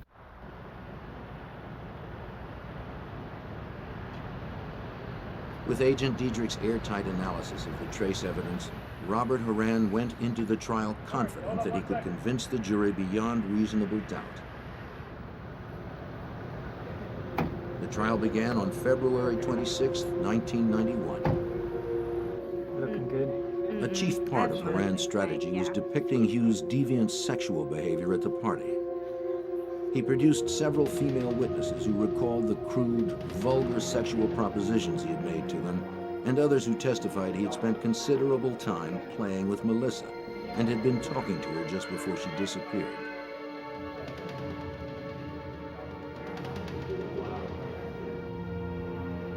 His behavior was even more extreme, trying to eliminate the evidence.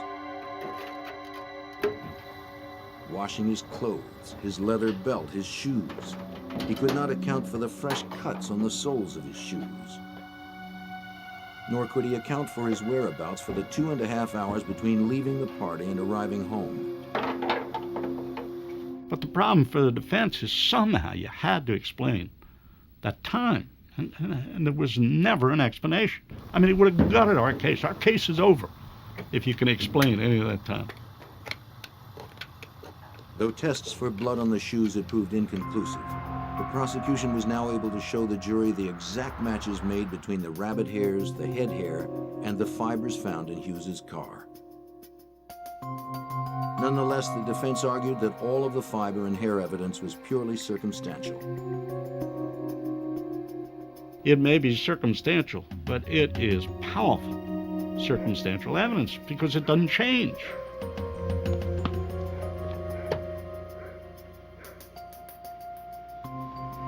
In order to obtain the maximum sentence for Hughes, Horan needed to convince the jury that Hughes had intended to defile Melissa once he had her in his car.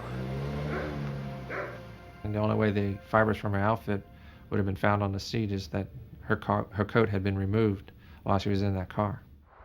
The prosecution charged that Hughes could only have removed Melissa's coat for one purpose, an attempt to defile. The true answer is that that 5-year-old was seated against her will in the front seat of that vehicle. Caleb Hughes's trial lasted 8 days. After 9 hours of deliberation, the jury found him guilty of abducting Melissa Brannon with intent to defile. He was sentenced to 50 years in prison.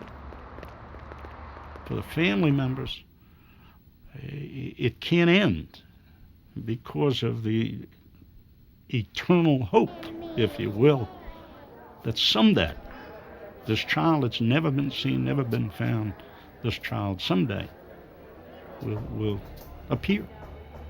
You know, and that's hard stuff. That is hard stuff. Caleb Hughes is still serving his sentence today, and the body of Melissa Brannon has never been found. Eventually, Tammy Brannon moved from the Woodside apartment complex, but she never changed the telephone number that Melissa had memorized by heart, hoping that one day a call might come. For nearly 2 decades, a mathematical genius with delusions of single-handedly destroying industrial society planted or mailed powerful bombs to unsuspecting, innocent victims. It was a spree of mayhem that killed 3 and wounded over 2 dozen. In the largest and most expensive investigation in FBI history, agents spent 17 years hunting for the elusive terrorist known as the Unabomber.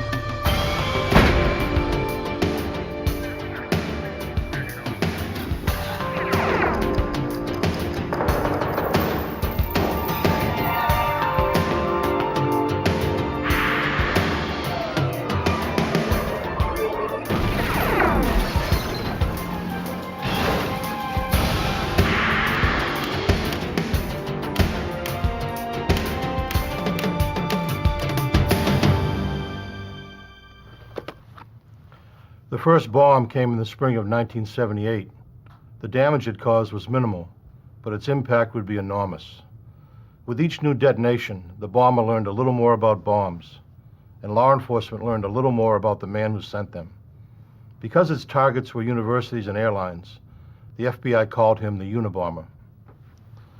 I'm Jim Kallstrom, former director of the FBI's New York office. Before we ever knew the name Ted Kaczynski, we knew we were dealing with a disgruntled genius. We just didn't know how smart or how angry he truly was, or how far he'd go. But while the Unabomber was carefully perfecting his bombs, we were refining our profile. It was all a matter of who would finish first. On May 25, 1978, an engineering professor named Buckley Christ at Northwestern University in Evanston, Illinois, appeared in the mailroom with a shoebox-sized parcel. Professor Christ was listed as the return addressee, and he didn't know the man it was addressed to. Campus security guard Terry Marker cracked, "Maybe it's a bomb."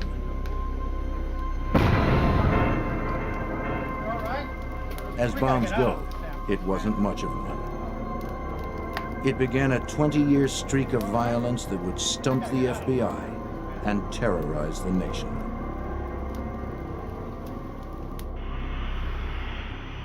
On November 15, 1979, American Airlines Flight 444 took off from Chicago, bound for Washington, D.C.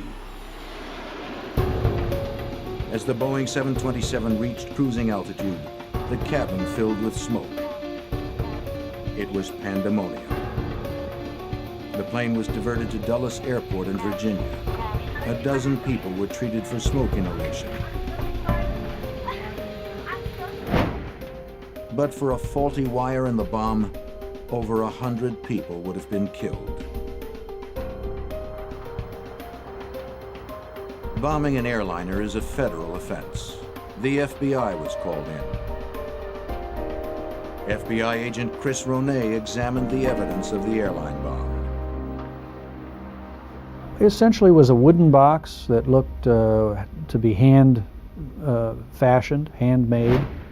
We found that it contained a barometric switch and some other initiating components, batteries, wires, and a container for the explosive charge.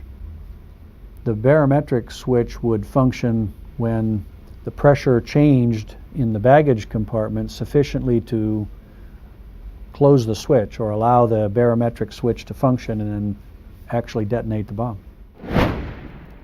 The use of an altitude-sensitive barometric switch told the FBI that they were dealing with a serious and smart bomber. Ronay began his inquiries with the Chicago police. He was looking for anything to compare to the airline device. At Northwestern University, a thorough search uncovered the existence of two minor and seemingly unrelated incidents at the university. In addition to learning of the device that injured Terry Marker, Ronay learned of another. On May 9, 1979, another bomb had gone off at Northwestern University, seriously injuring graduate student John Harris. Its design was nearly identical to the first one. But since they were both relatively minor incidents, authorities at the time didn't connect the two. Dismissing those devices as amateurish pranks, the recovered debris was discarded. Working only from photographs, Chris Ronay concluded that all three bombs were the work of the same person. There were construction techniques, the way the wood was cut, the way it was put together, the markings on the wood, the way the tape was applied, that is evident in the photographs, was the same as in the previous cases. The pipe bombs, placed inside wooden boxes, were all made of ordinary components: screws and nails and smokeless powder and black tape. The components were homemade and sanded to render them untraceable. Certain components were not crafted as much as fondled and played with and looked at, and you could see they were handled and shaped and reshaped. And it just struck me that somebody spent an awful lot of time on this bomb enjoying putting it together. The FBI realized They were dealing with a serial bomber, one that was passionate about his craft. In the 1950s, a shy, highly intelligent boy from suburban Illinois named Ted Kaczynski skipped a grade in elementary school. He was an introvert, preferring to withdraw into his room to study, especially to study chemistry. He was a prodigy with genius-level intelligence. His IQ topped 170. He entered Harvard at 16 and graduated in 3 years in 1962.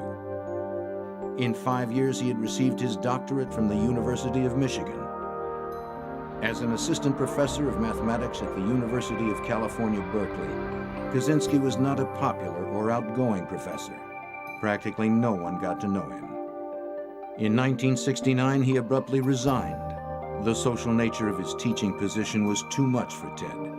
He just didn't seem to fit in. By 1971, Kaczynski had decided to drop out of society completely. He bought an acre and a half of land in a rural area just outside of Lincoln, Montana, 6,000 feet above the society he had come to despise.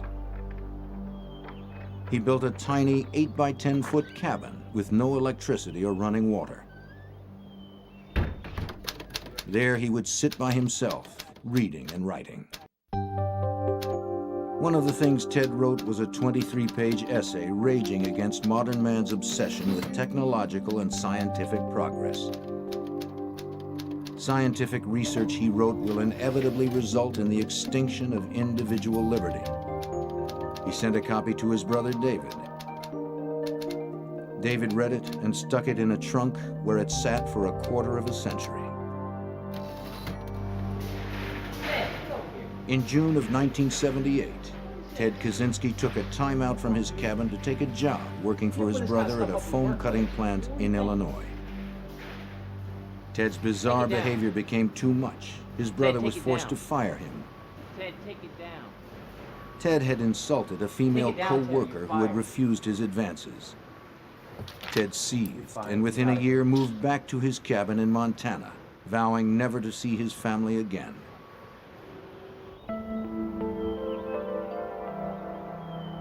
Trying to fit in as a social being was too frustrating for the introverted genius. Ted withdrew even more, believing modern man incapable of understanding him. He was starting to see civil society as an obstacle that needed to be overcome.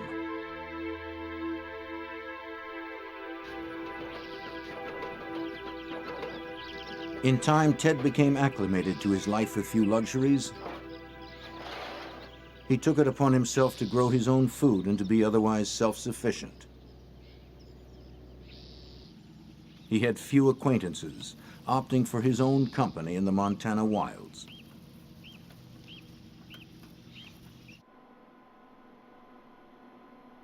Ted rarely made it into Lincoln. When he did, it was usually to bury his face in reference books in the small-town library.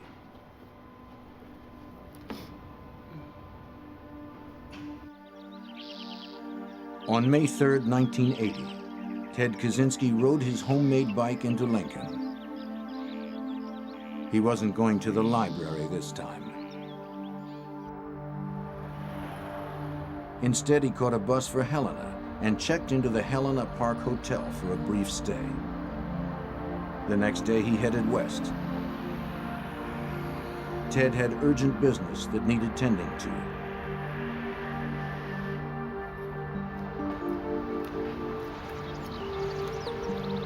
Percy Wood, the president of United Airlines, received a parcel at his suburban Chicago home on June 10th, 1980. A few days earlier, he received a letter from a stranger promising to mail him a book which, the letter said, had tremendous social significance.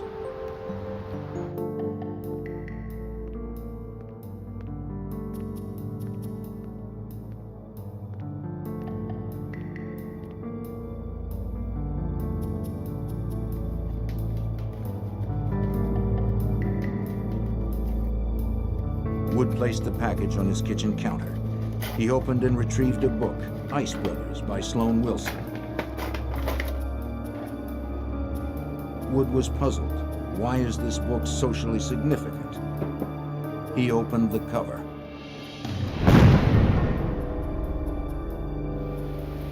Wood was nearly killed. The bomber had upped the ante considerably with his fourth and most powerful device yet. FBI and ATF bomb technicians poured over the scene.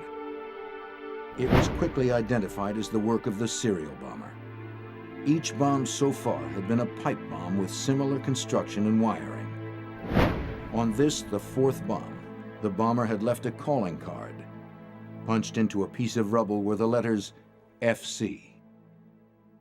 Certainly the initials FC were put in these bombs to be found, clearly protected in such a way that they would survive the blasts. It didn't make any sense to have it in there. It didn't function in any way. It served no purpose except to say, here's my signature, here's an identifying feature. The FBI could only speculate what FC meant. By this time, FBI investigators had already given him a name. He bombed universities and airlines. They called him Unibomb, UN for university and A for airline. Naming him was easy. Finding him would be much, much more difficult.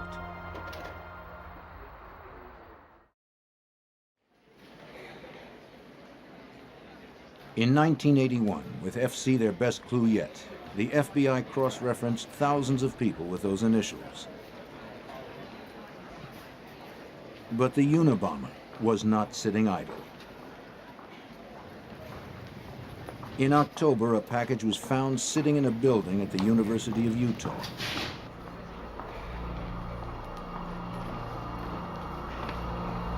It was a pipe bomb. Fortunately, it was a dud.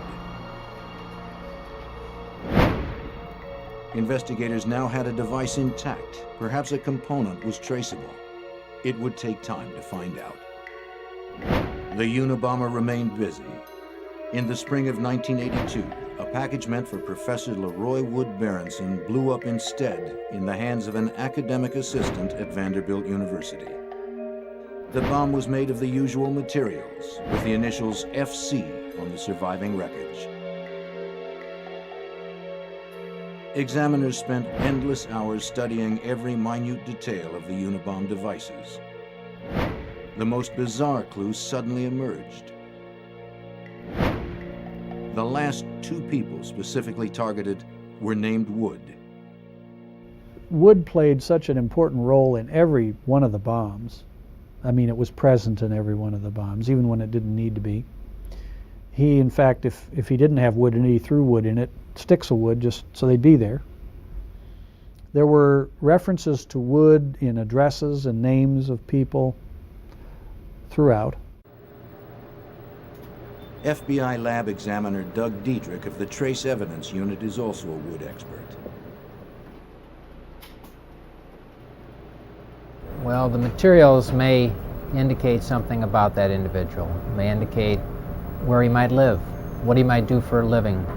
And that's one of the things that I was involved with, especially in trying to determine where these types of woods came from, what geographical area, what part of the country. This approach seemed like a long shot, but the scarcity of clues left investigators with few options. As the FBI investigation intensified, so did the power of the Unabomber's devices. On July 2nd, 1982, Professor Diogenes Angelakos of the University of California, Berkeley, a devoted husband and a popular teacher, noticed a strange-looking object on the floor of the Computer Science Department's coffee room.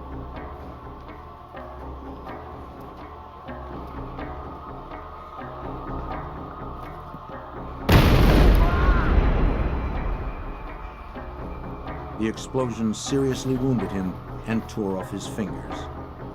As he lay dazed, he found a typewritten note. Woo, it works. I told you it would. RV.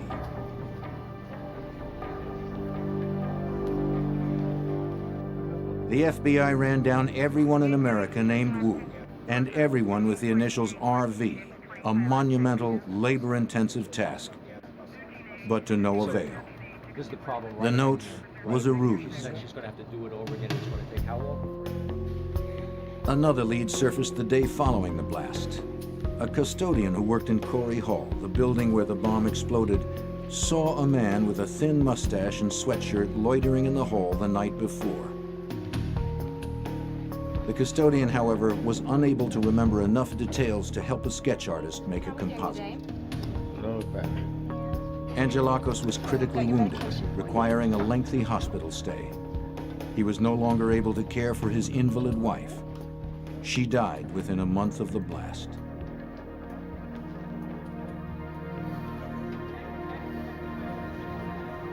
In May of 1985, in that same building, Berkeley graduate student John Hauser, a captain in the Air Force, noticed on the floor a 3-ring binder sitting on top of another object.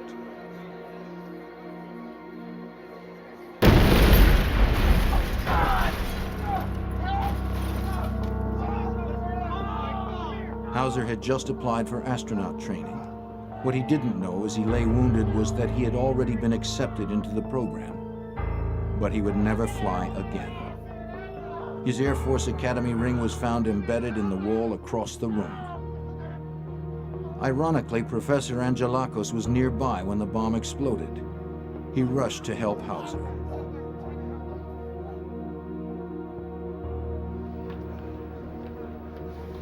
Unabomb-related crime scene investigations conducted by the FBI, ATF, and the United States Postal Service had become frustratingly routine. The recovered bomb components were packaged and sent to the FBI lab for future comparisons. Over the next few years, there would be many such examinations.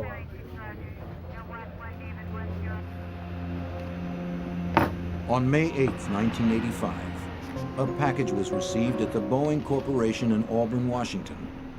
It was addressed only to the company, was heavy, and had too much postage. Hey, Mark, look at this. A suspicious mailroom employee called security.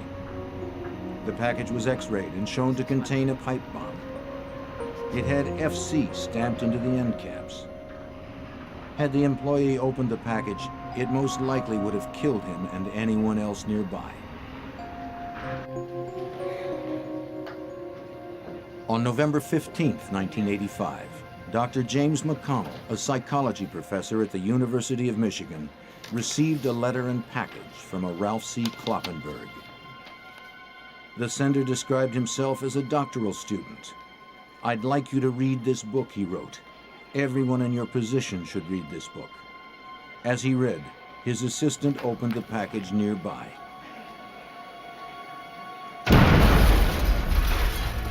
The explosion seriously injured the assistant and blew out the hearing of Dr. McConnell.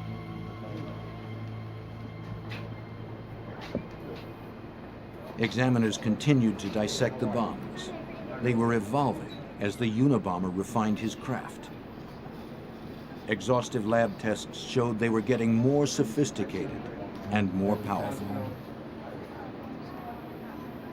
Agents were frustrated. They were making little progress in determining the identity of the Unabomber. And their analysis was confirming what they already knew.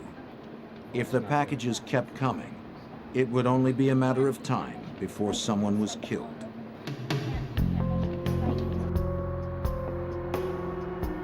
Hugh Scruton owned the Rentec computer store in Sacramento, California. On December 11, 1985, about lunchtime, Scruton headed out the back door that led to the rear parking lot when he noticed something. It looked like a block of wood with 4 nails sticking out, points up. The explosion was ferocious, blowing a massive gaping hole into Scruton's chest, exposing his heart. The Unabomber was now a murderer. The bomb that killed Hugh Scruton was the most powerful yet. It consisted of a pipe within a pipe and contained all of the same characteristics as the others, right down to the FC stamped on a surviving end cap. The Unabomber investigation was now officially a homicide case. Investigators stuck to their strategy of keeping the details of the case secret, lest the Unabomber learn what they knew, or worse, lest they encourage copycats. Agents were desperate for a solid lead. Ted Kaczynski was always active in his secluded cabin. When he wasn't making bombs, he was writing his philosophy that justified them. For Ted Kaczynski, technological society was a horror, defined by the Earth's destruction and human beings amounting to little more than mindless robots. In Ted's story, anyone who was participating in the human race's dependency on technology was a villain.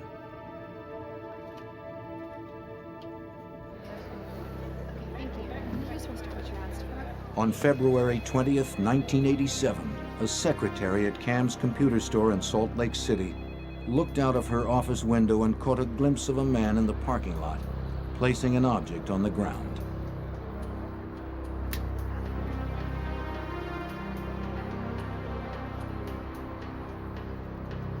An hour later, the store's owner, Gary Wright, was in the parking lot.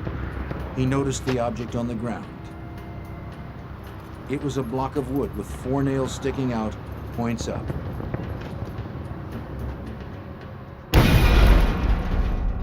Wright received serious injuries, but miraculously survived. As police scoured bus stations and local businesses looking for a suspect, a sketch was commissioned from the secretary's description.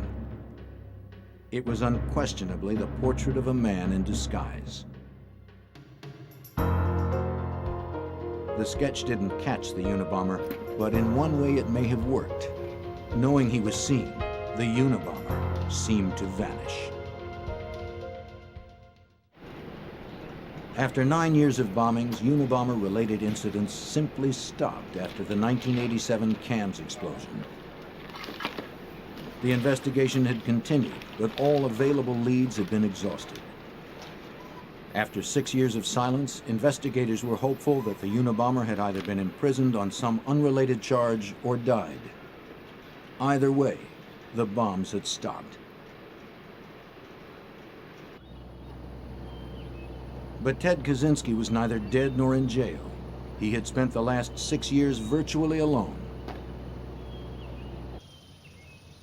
Content in his day-to-day routine, tending the garden, hunting, writing, and visiting the library, Ted always managed to stay on top of current events. In 1993, after a 6-year hiatus, several highly publicized events propelled the Unabomber out of retirement. The fiery siege at Waco, Texas, between the ATF and the Branch Davidian religious cult, and the bombing of the World Trade Center created a violent political environment. The Unabomber would return in a fit of violence of his own.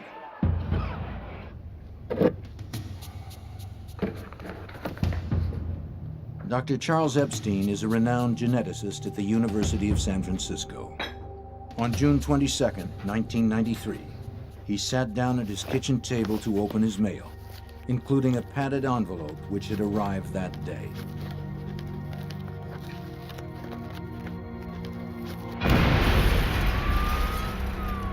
The blast critically injured Dr. Epstein. After 2.5 hours of surgery, he was stabilized and very lucky to be alive.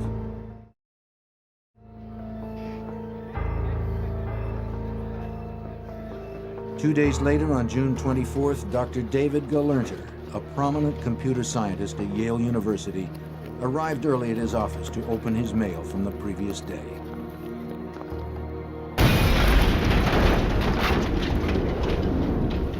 Injured in his right arm, eye, and abdomen, Galernter struggled to his feet and went out the door for help.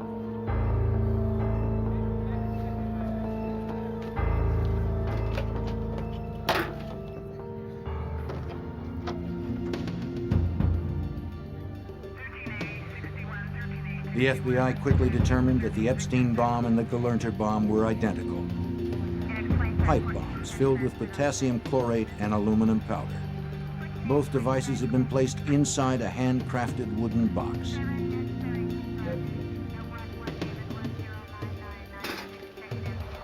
A few hours after the Gelernter bomb went off, a letter was received in the mailroom of the New York Times. It was from a self-proclaimed anarchist group called FC, who were claiming responsibility for the recent bombings. FC promised more communications in the future. An identifying number was provided to the Times to ensure the authenticity of future communications. It was 553-25-4394. The FBI determined that the number was a Social Security number of a 20-year-old parolee in Northern California, incredibly with a tattoo on his arm reading "Pure Wood." An investigation quickly dismissed him as the Unabomber. Another major clue was discovered. Impressed into the paper on the New York Times letter was the faint notation, "Call Nathan R., Wednesday, 7 p.m." The elusive Unabomber finally provided agents with a solid lead. The FBI talked to over 10,000 people whose first name was Nathan and whose last name began with R. The exhaustive search turned up nothing. It seemed the Unabomber loved sending the FBI on wild goose chases. The Times ran the letter, which sparked public interest. It also drew the FBI into dozens of false leads. Disgruntled students, aircraft engineers, even a Dungeons and Dragons club in Chicago. The latest round of activity had sent the FBI investigation into overdrive. A Unabomb task force consisting of FBI, ATF, and postal inspectors was formed to coordinate investigative efforts. Jim Freeman was the head of the FBI's San Francisco field office. He would also head the multi-agency Unabomb task force. We had evidence that was scattered around 3 different federal agencies and a lot of local state laboratories. So we recognized that our task was to gain control of the information that was already out there, determine what investigation had already been done. And we set about this by deciding to reinvestigate every Unabomb crime. Every shred of physical evidence that remained from past Unabomber devices would be given to one forensic examiner. Special Agent Tom Monell of the FBI Laboratory's Materials and Devices Unit became the chief examiner for the investigation. All the evidence in the Unabomb case, no matter if it was explosive related or not, came through me and my unit. In a serial bombing type case such as the Unabomb case, the most frustrating aspect was the fact that we were doing all forensic examinations that could possibly be done to the evidence, and it wasn't able to lead us to any individual. While the task force struggled, Kaczynski's warped revolution against society continued. On December 10th, 1994, advertising executive Thomas Moser was opening his mail in his North Caldwell, New Jersey home. His wife and 2 daughters were upstairs. He examined a small package with excessive postage from an H.C. Wickel, Department of Economics, San Francisco State University.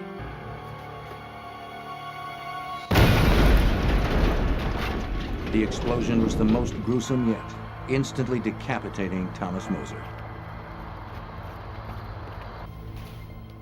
With every previous device in the Unabomber investigation, Agent Monell was able to reconstruct a replica, working only from the debris recovered from the various crime scenes. As with the 15 bombs he had reconstructed, this one was unquestionably the work of the Unabomber. A few months later, Ted Kaczynski prepared for an extended visit to the West Coast. This trip would be his busiest to date. On April 19, 1995, Ted Kaczynski was in the San Francisco Bay Area when Timothy McVeigh's 2,000-pound fuel oil bomb destroyed the Alfred P. Murrah Federal Building in Oklahoma City, killing 168 people. Ted would not let his agenda be eclipsed by the devastation in Oklahoma. The next day, April 20th, the nation still reeling over Oklahoma City, Kaczynski mailed 5 items, 4 letters, and a parcel. Within a few days, the mail arrived back east. First was a letter to the New York Times. FBI Special Agent Terry Turchie was second in command of the Unabomb Task Force. In the letter to the New York Times, he mentioned that he was claiming responsibility for the attacks on Thomas Moser, Charles Epstein, and David Galernter. He also mentioned some of his goals and objectives and said that he was thinking of sending a manuscript or essay and that he wanted them to consider publishing that essay. And if they did, he would make an agreement to cease committing terrorist acts. The second letter received was to recent victim David Galernter at Yale, still recovering from his April wounding. The letter was taunting. Dr. Galernter, people with advanced degrees are not as smart as they think they are. If you'd had any brains, you would have realized that there are a lot of people out there who resent bitterly the way techno-nerds like you are changing the world.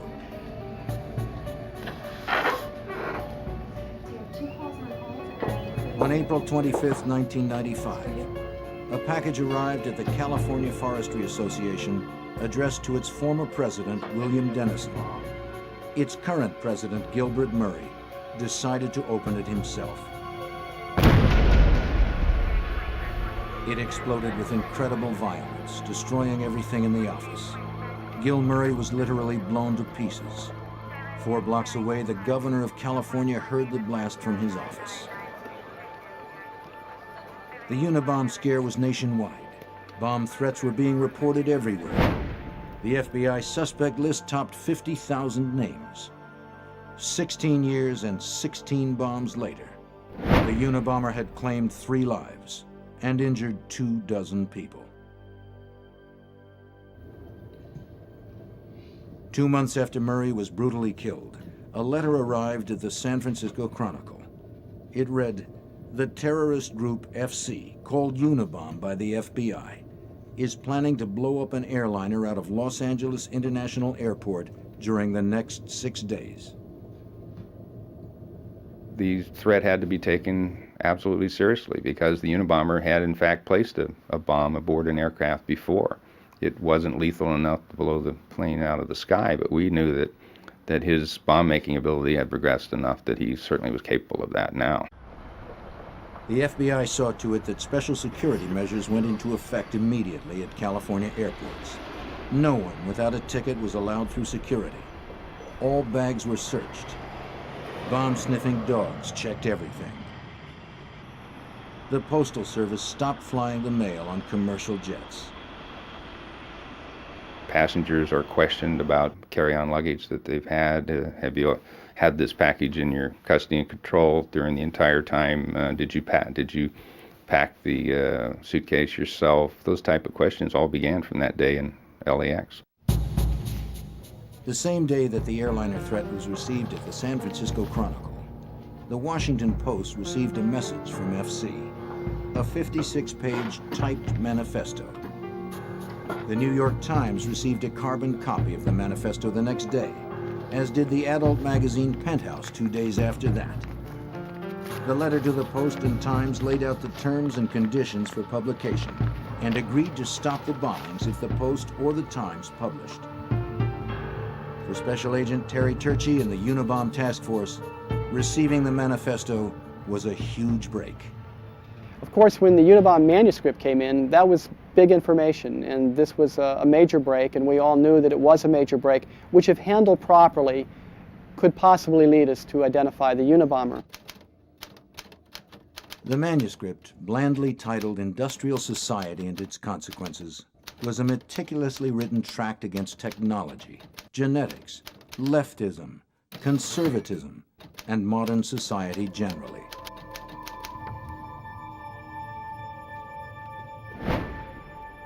The FBI had many items of evidence collected from years of investigating this case. They needed to generate just one solid lead, one that could hopefully break the case wide open. Freeman thought the answer lay in publishing the manifesto. We very much were in favor of publishing it because after reading the manifesto, it was clear that someone had put their philosophy that had evolved over a number of years within the pages of this thing. It was recognizable. Somebody in reading this, we hoped, would read it and say, I remember that guy. He was sat next to me in class at such and such a university.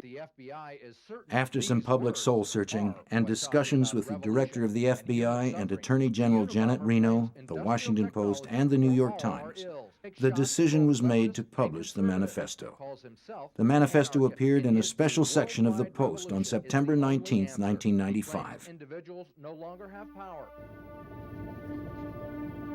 By early 1996, Ted Kaczynski's brother David had been doing some soul-searching of his own. The news reports that the Unabomber had connections to Chicago, their boyhood home, as well as to Berkeley and Salt Lake City, nagged at him. He got a copy of the manifesto and began reading. He read it in the hopes of erasing the idea that his brother was a killer.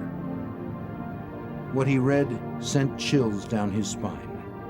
He recognized the language and content of the manifesto as being similar to that of writings by his brother Ted. David dug up as many old letters and writings of Ted's as he could find and compared them to the Unabomber manifesto. Both had employed the unique phrase, cool-headed logician. David was distressed, but not yet convinced.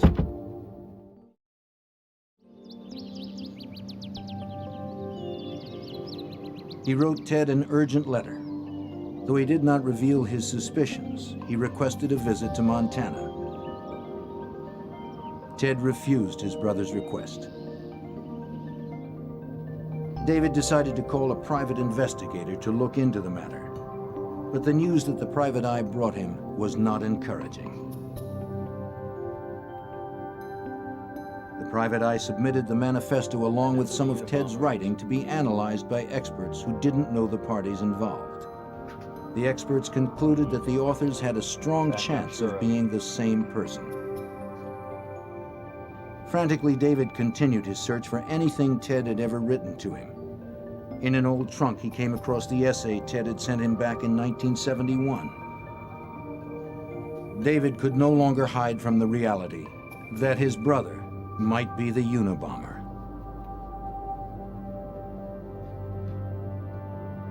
David Kaczynski was stunned. The 1971 essay David had unearthed was eerily similar to the Unabomber manifesto. Torn by the prospect of turning in his own brother on the one hand and endangering lives on the other, David Kaczynski made a gut-wrenching decision. Through his attorney, he contacted the FBI about his brother. In February of 1996, David Kaczynski told task force members of his suspicions. He gave a detailed accounting of Ted's life, where he grew up, where he went to school, and where he now lived. He then turned over the 1971 essay. And then we were able to do a side-by-side comparison between that document that was prepared many years before to the current copy of the manifesto, and it was very clear to us, many of us in the task force, that the similarities were more than coincidental. The FBI analyzed the essay and found over 160 examples of similarities with the Unabomber manifesto, including common phrases and misspellings. The list went on and on. After 17 years, the FBI had its first major suspect, Ted Kaczynski. Dozens of FBI agents quietly slipped into the small town of Lincoln, Montana. The FBI kept careful surveillance on Kaczynski's cabin as they laid out the case for a search warrant, hoping that the Unabomber would not strike again in the interim. By the beginning of April, enough information had been uncovered to justify the warrant.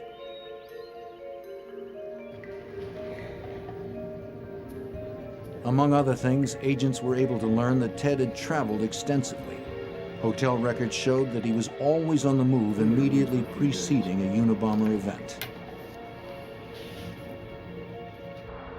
Agent Terry Turchi submitted a meticulous 65-page affidavit outlining the government's case against Ted Kaczynski and requesting permission to search his cabin.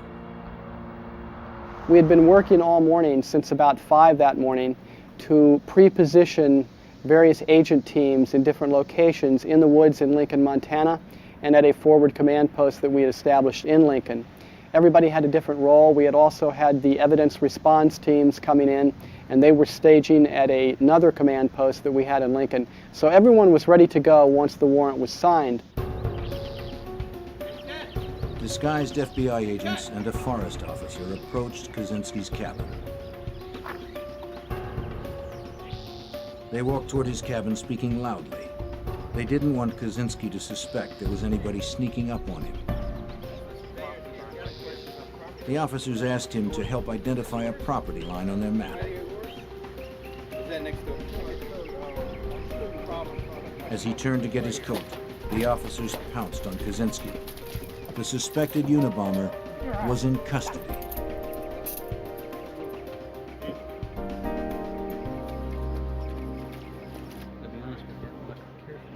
Kaczynski was immediately taken for questioning to a temporary forward command post. Jim Freeman was about to come face to face with the man that had eluded the FBI for nearly 2 decades. He looked just absolutely disheveled. He looked like he was covered with soot. The agents that had grabbed his arms to restrain him had soot on their hands. So, Ted, you like to travel? Kaczynski admitted nothing and refused to say whether the cabin had any live bombs How in about Helen? it. Been down there much? As the questioning continued, the search of the cabin began. The tiny cabin was treated essentially like a live bomb. It was assumed that the place at the very least had live bombs in it, or at worst, was heavily booby-trapped. Explosive ordnance disposal teams cautiously made their way into the cabin. Ted Kaczynski had not been formally arrested on any charges yet. As investigators searched through his cabin, they found enough evidence to charge him with possession of bomb-making materials. They found pipes, chemicals, wiring, batteries, and wooden boxes. This charge would allow agents to hold Kaczynski until a more thorough search could be conducted. FBI Special Agent and explosive expert Donald Sockleben was responsible for quickly gathering evidence in order to obtain the arrest warrant. He rushed to Helena to petition the judge. Sockleben had been working on the Unabomb case for years. I think it was on the ride back to Helena that night when Pat Webb and I, who had worked on this for so many years, just sort of looked at each other and realized that maybe this was the beginning of the end, that we really did believe that night, if we hadn't believed before, that we had in fact caught the Unabomber. Ted Kaczynski was detained overnight until formal arrest charges could be brought the following morning. He was led through the streets on national television, looking every bit the part of an eccentric hermit. He was presented the next day before a judge in Helena on a charge of possession of bomb-making equipment. The search of the cabin continued. The room was a gold mine, but a dangerous one. Each container, each book, each binder needed to be x-rayed for explosive devices. It was clearly going to take a long time to search the tiny cabin. The evidence being slowly hauled out of the cabin was damning. A series of 3-ring binders with page after page of detailed bomb designs which matched the bombs used in many of the Unabomb explosions. Explosive powders of the type used in the bombings. Aluminum ingots and aluminum shavings on the floor, crucial bomb components. There was the infamous hooded sweatshirt and sunglasses. Agent Thomas Monell, the expert on Unabomb devices, was also inside the cabin. The other evidence located in the cabin were electrical components and wire that were consistent with the majority of the Unabomb devices. We found a improvised or a homemade flip type switch that was literally identical to 3 switches that were used in earlier bombs. After almost 2 full days, the search came to a sudden stop. A package was found. It was wrapped like previous bombs with a return address on it. All it awaited was a victim's name and address for the front. It was x-rayed and determined to be a live pipe bomb. Special Agent Sockleben had to handle the crisis. Well, from the x-ray, it looked very similar to the last bomb that had been placed, the one that killed Mr. Murray in Sacramento.